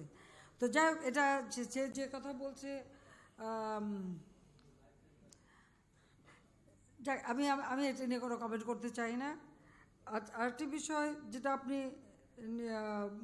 নিয়ে আসলেন, সরি আমার, আচ্ছা সেটা এখন দেখুন, বাংলাদেশে প্রথম একজন মাইনরিটি থেকে মানে তাকে আমরা বানিয়েছিলাম প্রধান বিচারপতি। এখন তিনি সেই পদটাকে সেভাবে সম্মানজনকভাবে ধরে রাখতে পারেন নাই। এখানে আমাদের কিন্তু কিছু করার ছিল না, কারণ আপনাদের নিশ্চয়ই মনে আছে যে তারই সহকর্মীরা অ্যাপিলেট ডিভিশনের কয়েকজন মানে বিচারপতি, উনি বাদে বাকি সব কয়েকজন মিলে মহামান্য রাষ্ট্রপতির সাথে দেখা করেন, এবং দেখা করে তারাই কিন্তু তার নামে অভিযোগগুলি পেশ করে, এবং তারা একথাও বলেছিল যে উনি কোর্টে থাকলে তারা কোর্টে বসবেন না। সমস্যাটা কিন্তু ওখানে সৃষ্টি, এখানে কিন্তু আমরা কিছু করিনি, আমাদের করার না। এই জিনিসটা বোধহয় অনেকে ভুলে গেছেন। তারপর যে কোনো কারণে কিছু তথ্য পাওয়া গেলো, উনি চিকিৎসার জন্য বাইরে গেলেন, যে সেখান থেকে চলে গেলেন বলে মেয়েদের দেখতে যাচ্ছি, তারপর সেখান থেকে গেছেন। এখন যে কথাগুলি উনি বলছেন এখানে আমার কমেন্ট করার কিছু নেই। আমি তো আগেই বলেছি যে আমি কোনো কমেন্ট করতে চাই না। শেষ পর্যন্ত কী করেন আমি দেখি, আমি বিষয়টা মানে অবজার্ভ করছি, এইটুকু আমি বলতে পারি। আর বই যেটা লিখেছেন, ঠিক আছে, বই পড়েন আপনারা, বা যারা পড়তে চান আমার কোনো আপত্তি নেই, পড়ে দেখেন কী লিখেছেন। আর কথা হচ্ছে যে আমরা কারো মুখাপেক্ষি হয়ে তো রাজনীতি করি না। কারণ ভারতের প্রধানমন্ত্রীর কাছে উনি অনুরোধ করছেন আমাকে সমর্থন না দিতে, এরকম তো তিনি কেন, সবাই এই যে বিএনপি যাচ্ছে, সবাই যাচ্ছে, যেহেতু অনুরোধ করে আসছে। এখন কে সমর্থন করবে আর কে সমর্থন করবে না, বা বাইরের দিকে মুখাপেক্ষি হয়ে আমার রাজনীতি না, আমি মনে করি আমার জোর হচ্ছে আমার দেশের জনগণ। আমার জনগণের সমর্থন আছে কিনা, জনগণ আমাকে চায় কিনা, জনগণ আমাকে ভোট দেবে কিনা, আমি সেটাই বিচার্য বিষয় আমার কাছে। ওরকম যদি মুখাপেক্ষি হয়েই শুধু ক্ষমতায় আসার জন্য আমার আকাঙ্ক্ষা থাকতো, তাহলে 2001 সালে যখন বাংলাদেশের সম্পদ গ্যাস বিক্রি করবে হলো আমেরিকান কোম্পানি, কারণ আমেরিকান কোম্পানি গ্যাস এক্সপ্লোর করছে, তখন ব্যবসাটা আমি দিয়েছিলাম। তো সেই গ্যাস বিক্রি করবে ভারতের কাছে, ভারত কিনবে। আমার কাছে এই প্রস্তাব যখন আসে, আমি বলেছিলাম যে আমার কত গ্যাস আছে আমি জানি না, কারণ আমার দেশে এখনও আমার মানুষ এই গ্যাসের সুবিধা ভোগ করতে পারে না।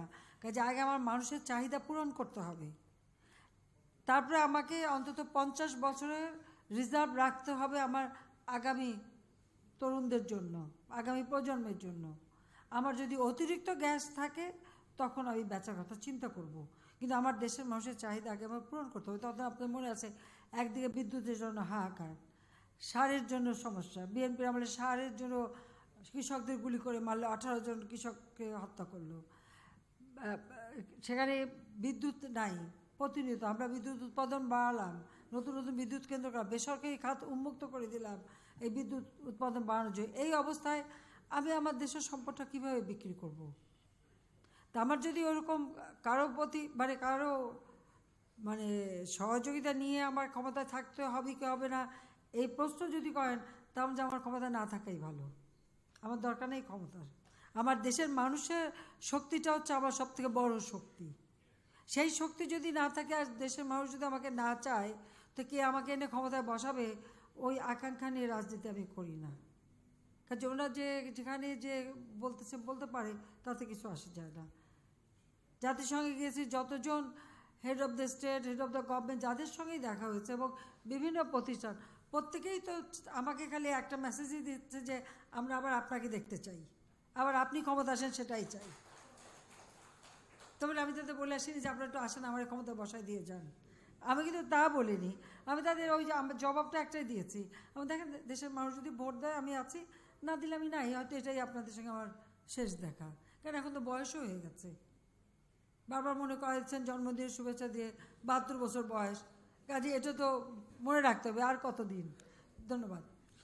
মাননীয় প্রধানমন্ত্রী, আজকে আমরা ইউএনজি এর ব্যাপারে আলাপে থাকতে চেয়েছিলাম। আমরা যারা আপনার সঙ্গে কাভার করতে নিউ ইয়র্কে ছিলাম, আমাদের জন্য যে কত গর্বের দিন ছিল সেগুলা, কেননা ওই নিউ ইয়র্কবাসী শুধু ডোনাল্ড ট্রাম্প আর শেখ হাসিনা এই দুইজনের উপস্থিতি টের পেয়েছে, আর কোনোটা টের পাইনি।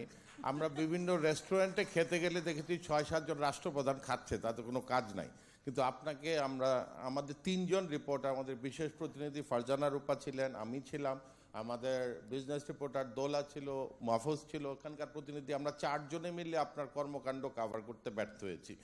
এত এখান থেকে এখানে, ওখান থেকে ওখানে, এবং ইউএনের দেয়ালে দেয়ালে বাংলাদেশিদের ছবি, যারা আমি এটা আমার দায়িত্ব বলা, আমাদের শান্তিরক্ষীদের ছবি, আমাদের রোহিঙ্গা কর্মকাণ্ডের ছবি, আমাদের ক্লাইমেট চেঞ্জের কর্মকাণ্ডের ছবি, বাংলাদেশ ছিল সেখানে মধ্যমণি। এটা আমাদের যার বন্ধুবান্ধবদেরকে জানানো আমার দায়িত্ব। নেত্রী, আপনার কাছে শুধু একটা প্রশ্ন, যে এই এসকে সিনহার ব্যাপারে তিনি তার বইয়ে আমাদের নাম উল্লেখ করেছেন, দয়া করে শেখ হাসিনার মুখপত্র 71 টিভি আমার চরিত্র হনন করে, ভালো কথা, কিন্তু আমরা তো তখনই তার বিরুদ্ধে বস্তুনিষ্ঠ প্রমাণ সহ, অকাট্য প্রমাণ সহ তার বিরুদ্ধে দুর্নীতির অভিযোগ তুলে ধরেছিলাম। তখন দুদক কিংবা আপনার সংস্থাগুলি প্রসিকিউট করলে আমরা এই অবস্থায় যেতাম না। আমি আপনার কাছে জানার বিষয় যে আমরা আজও আমাদের প্রমাণ নিয়ে হাজির আছি, তার বিরুদ্ধে অসংখ্য দুর্নীতির প্রমাণ। আপনি কি বিচারের বন্দোবস্ত করবেন কিনা? শুধু অবজার্ভ করাই এদের জন্য যথেষ্ট নয় নেত্রী। Law will take its own course.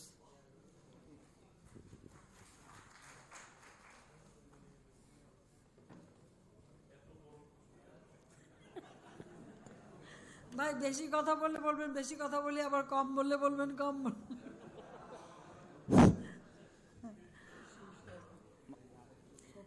চা ঠান্ডা হয়ে গেল। মাননীয় প্রধানমন্ত্রী, আমার নাম দীপক দেব, আমি দৈনিক আলোকিত বাংলাদেশের সিনিয়র রিপোর্টার। আপনার কাছে আমার দুইটা প্রশ্ন। একটা হলো, একাদশ জাতীয় সংসদ নির্বাচনকে সামনে রেখে আপনি আপনার জোটের কলেবর বৃদ্ধির কোনো পরিকল্পনা করছেন কি না?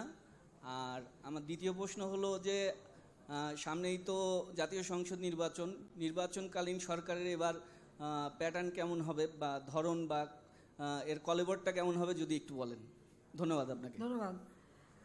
জোটের কলেবর বৃদ্ধি মানে কি? আমাদের তো জোট যা আছে আছেই, আমরা সেভাবেই চলছি। আর কেউ যদি আমাদের সাথে আসবে সেটা দেখবো। আমাদের এত বেশি কলেবর বৃদ্ধির দরকার নাই, কারণ এখনই শুনলেন যে বিশাল বিশাল জোট হচ্ছে। যত বড় জোট হয় হোক, সে সুযোগটা আমরা দিচ্ছি। আর নির্বাচনকালীন সময় সাধারণত আপনারা জানেন যে সিআরপি আমাদের নির্বাচনের যে নিয়ম আছে, সেখানে অনেক সময় মন্ত্রী থাকলে অনেক রেস্ট্রিকশন থাকে, চলাফেরা অনেক কিছুতেই। কাজে আমরা সেখানে অনেক সময় আমরা এটা 2014 সালে চেষ্টা করেছিলাম সকল দলকে নিয়ে একটা সরকার করতে। তা আমরা কিন্তু এর পরেতে নির্বাচনে জিতেও কিন্তু সবাই, যতগুলি আমাদের নির্বাচিত প্রতিনিধি, তাদের দলের প্রতিনিধি নিয়ে আমরা সরকার গঠন করে আছি। তো সেখানে হয়তো আমরা ক্যাবিনেট, যদি সেটা আমরা ক্যাবিনেটে আলোচনা করব এবং মাননীয় রাষ্ট্রপতির সাথে আলোচনা করব। এরকম কোনো আমাদের ফর্মুলা নাই যে নির্বাচনকালীন সরকার। যখন নির্বাচন ঘোষণা দেয়, আপনারা এটা দেখবেন আমাদের সংবিধানই আছে, সাধারণত 60 দিন অন্তর পার্লামেন্ট বসে। কিন্তু নির্বাচন, যেহেতু নির্বাচনের যখন সময় হয়ে যায়, 5 বছর পূর্ণ সময় হলে, ওই 5 বছর পূর্ণ হওয়ার আগে 3 মাস, তার আগের 3 মাসের, ওই 3 মাসের মধ্যে কিন্তু নির্বাচনটা করতে হয়। আর ওই সময় কিন্তু ওই 60 দিনে পার্লামেন্ট বসার কোনো, ওই জায়গাটা কিন্তু মুক্ত করা আছে, রিল্যাক্স করা আছে, তখন কিন্তু বসার বাধ্যবাধকতা নাই, কারণ ওই 3 মাস হলো নির্বাচনকালীন সময়টা।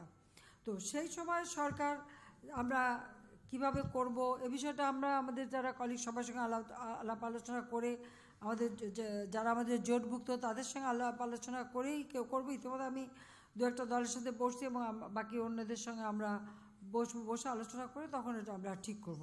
এটার কোনো ওরকম সুনির্দিষ্ট ফর্মুলা নাই, এটা হলো বাস্তবতা। কারণ আমি অন্য দেশের সঙ্গে আলোচনা করলাম, যেসব দেশে পার্লামেন্টারি সিস্টেম অফ ডেমোক্রেসি আছে, তাদেরকে জিজ্ঞেস করলাম যে আপনারা কী করেন নির্বাচন করেন। বলে না, আমরা যেমন সরকার থাকে আমরা ইলেকশন ওভাবে করি। যদি ইলেকশন আগাম দেয়, অর্থাৎ মধ্যবর্তী হয়, তখন পার্লামেন্টটা ভেঙে দিয়ে, তখন নিয়ম হচ্ছে পার্লামেন্ট ভেঙে দিয়ে তার ভাঙার পরে 90 দিনের মধ্যে ইলেকশন করতে হবে। আর যদি তার সময়টা পূর্ণাঙ্গ সময়, অর্থাৎ টেনিওরটা যদি পূর্ণ হয়, তাহলে যে সময়টা শেষ হবে তার 3 মাস আগের থেকে ওই 3 মাসটাই হচ্ছে নির্বাচনকালীন সময়। এটাই কিন্তু মানে সব জায়গায় বিশ্বব্যাপী একটা স্ট্যান্ডার্ড সিস্টেম। এটা যেটা আমরা ওয়েস্টমিনিস্টার টাইপ অফ ডেমোক্রেসিটা আমরা যেহেতু অনুসরণ করি, সেই দিকে যদি আমরা দেখি প্রত্যেকটা দেশে এই নিয়মটাই চলে। ভারতেও তাই আছে, ইংল্যান্ডেও তাই আছে, অস্ট্রেলিয়াতে আছে, নিউজিল্যান্ডে, প্রত্যেক জায়গায় যাদের সঙ্গে কথা হয়েছে আমি আমার নিজে জানার মতে আলাপ করেছি সবার কাছে জানার জন্য। তো এটাই হচ্ছে বাস্তবতা। আর সেখানে ক্যাবিনেট হয়তো আমরা ছোট করে নিয়ে করতে পারি, কারণ আমাদের কিছু তাহলে খুব মানে ফ্রিভাবে আমাদের মানে করা আমাদের ইলেকশনের আইন অনুযায়ী, আরপি অনুযায়ী একটু সমস্যা আছে। তো সেই ক্ষেত্রে আমরা চিন্তা ভাবনা করে দেবো যে আমরা কী করতে পারি। আর গতবার আমি চেষ্টা করেছিলাম যাতে করে সবাইকে অ্যাকোমোডেট করতে পারি বা ইলেকশনে আসে। এবার তো আর সেই সমস্যা নাই। এখন আমরা যারা আছি এবং এইবারের যে পার্লামেন্টটা চললো, নিশ্চয়ই আপনারা এটা স্বীকার করবেন, এখানে কোনো নোংরা কথা নাই, গালিগালাজ নাই, অঙ্গভঙ্গি নাই, এবং একটা গঠনমূলক সুস্থ একটা গণতান্ত্রিক ধারাটা অব্যাহত ছিল। এটাই হচ্ছে এই পার্লামেন্ট, অত এই বছরে আমি বলতে পারি যে মানুষের একটা বিশ্বাস আস্থা পার্লামেন্টের উপর এসছে। আমরা আশা করি এটাই অব্যাহত থাক। শেষ প্রশ্ন, লাস্ট। মাননীয় প্রধানমন্ত্রী, আমি আজিজুল ইসলাম ভূঁইয়া, সম্পাদক বাংলাদেশের খবর। আমি স্মরণ করতে চাই সেই বীভৎস দিনের কথা, শাপলা চত্বরে যে আমাদের কি পার্টি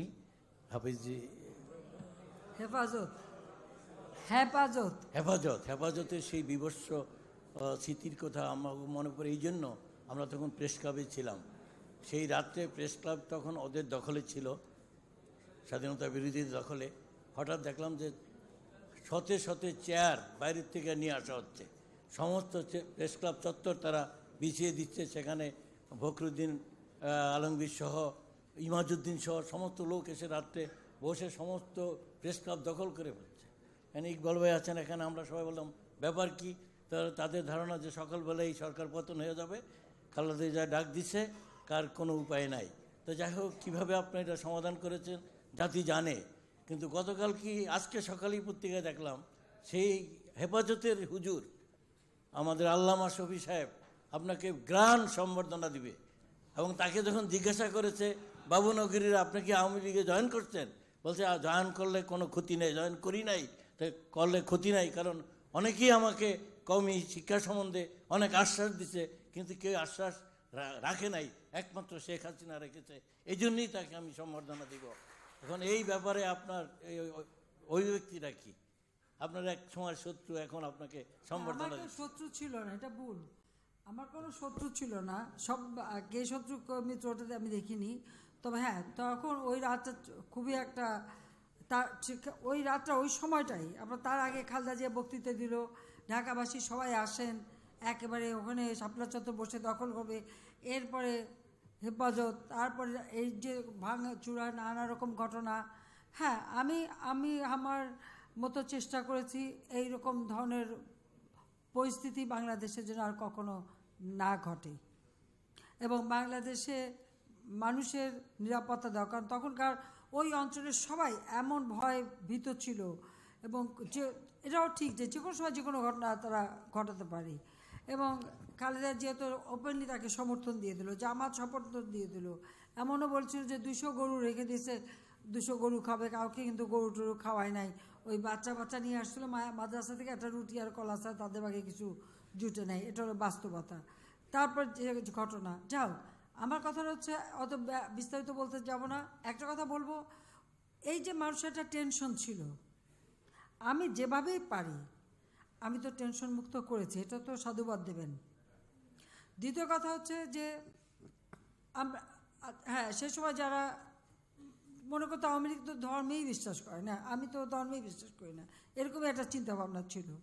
এখন তারা যদি প্রশংসা করে, তা এটা তো আমি তাদেরকে ধন্যবাদ জানাই। আর আপনাদেরও নিশ্চয়ই একটা স্বস্তি এবং একটা আশ্বস্ত যে অন্তত ওই ধরনের পরিস্থিতি আর কেউ সৃষ্টি করতে পারবে না। তো জনগণের জন্য কাজ করি, জনগণকে নিয়ে জনগণের ভিতরে একটা শান্তি স্বস্তি ফিরিয়ে আনা আমার দায়িত্ব। আর সেটা আমি কিভাবে করব সেটা নির্ভর করে পরিস্থিতির উপর, যে সেখানে আমার পদক্ষেপগুলি কী হবে, কোনটা হলে আমি খুব সহজে কোনো ক্যাজুয়ালিটি ছাড়া সহজে আমি মানে সমস্যার সমাধান করে দিতে পারি। এটাই তো সবচেয়ে বড় কথা ছিল, সেটা আমি করে দিয়েছি। আর মাদ্রাসা শিক্ষার ব্যাপারে বলবো, এখানে লক্ষ লক্ষ ছেলেমেয়েরা পড়ে, আমাদের দেশে অনেক গরিব সন্তান, অনেক এতিম মেসিদা তারা সেখানে ঠাঁই পায়, কিন্তু তাদের আসলে কোনো স্বীকৃতিও ছিল না, কিছুই ছিল না, তারা নিজের মতো করতো এবং তাদের কোনো ছিল না। আমাদের যে শিক্ষা নীতিমালা আছে, এটা আছে যে আমাদেরকে একটা সকলকে নিয়েই মানে শিক্ষাটা দিতে হবে। আর আপনারা যদি দেখেন এই আমাদের এই অঞ্চলে, এই উপমহাদেশে শিক্ষার যাত্রা শুরু কিন্তু মাদ্রাসা দিয়ে। হিন্দু ধর্মের জন্য যেমন টোল থেকে, আর আমাদের মুসলমানদের হলো মাদ্রাসা শিক্ষা থেকে। কাজে এটাকে আমরা সম্পূর্ণ বাতিল করতে পারে, যেখানে 14 থেকে 15 লক্ষ ছেলে মেয়ে প্রতি বছর পড়াশোনা করে যাচ্ছে, তো কোথায় যাচ্ছে কি করছে তাদের কোনো ঠিকানা নেই। তাদেরকে একটা মানে সামাজিকভাবে একটা স্বীকৃতি দেওয়া, একটা সম্মান দেওয়া, বা তাদের জীবন জীবিকার পথটা সৃষ্টি করে দেওয়া, এটা কি আমাদের কর্তব্য না? সেই ধারণা থেকে আমি সেই চেষ্টা করে গেছি এগুলি একটা সমাধান করতে। আজকে সেটা আমরা করে দিয়েছি তাদের জন্য। এবং সেই জন্য আমার কেউ যদি এখন আমার জন্য দোয়া করে বা কেউ যদি ভালো বলে, এটা তো আমি মনে করি যে দেশের মানুষের খুশি হওয়ার কথা। আর যারা আমার সত্যিকার আমার ভালো চায় না বা যারা আমাকে খুন করার চেষ্টা করছে, তারা হয়তো মনে কষ্ট পাবে, অখুশি হবে, কিন্তু ইন জেনারেল সাধারণ মানুষ, সারা বাংলাদেশের মানুষ কিন্তু এ ব্যাপারে একটা স্বস্তি এবং খুশি হয়েছে। কাজে এখানে আমার অনুভূতি এইটুকু যে ওই যে শিশু যারা শিক্ষা গ্রহণ করতো, যাদের কোনো ভবিষ্যৎ ছিল না, তাদেরকে যে একটা ভবিষ্যতের ঠিকানা করে দিতে পেরেছি, সেটাই আমার বড় স্যাটিসফ্যাকশন। আর এখানে আমি অনেক কিছু বলতে পারেন, কিন্তু আমি এটা মনে করি যে ধর্মীয় অনুভূতির আমরা কেউ বাইরে না, আমরা ধর্মকে কখনো অস্বীকার করতে পারি না, কিন্তু আবার ধর্মকে অপব্যবহার হোক সেটাও আমরা চাই না। ধর্ম শিক্ষাটা, আমাদের শিক্ষাটা পূর্ণাঙ্গ শিক্ষা হয় তখনই যখন আমরা আমাদের জীবন জীবিকার শিক্ষার সাথে সাথে ধর্ম শিক্ষাটা যখন গ্রহণ করতে পারি, সেই শিক্ষাটাই পূর্ণাঙ্গ শিক্ষা হয়। এটাও আমাদের মনে রাখতে হবে। আমি যারা আমাকে ভালো বলবে তাদেরকে আমি আন্তরিক ধন্যবাদ জানাবো, এটাই আমার তাকে ধন্যবাদ জানাই। কারণ ওইরকম সিচুয়েশন যেন আর না হয় বাংলাদেশে, সেটাই চেয়েছি, সেটা হয়ে গেছে। তো ঠিক আছে, সবাইকে অনেক ধন্যবাদ। 1.5 ঘন্টা চা ঠান্ডা হয়ে যাচ্ছে, নাস্তা ঠান্ডা হয়ে যাচ্ছে। আরে যা, এটা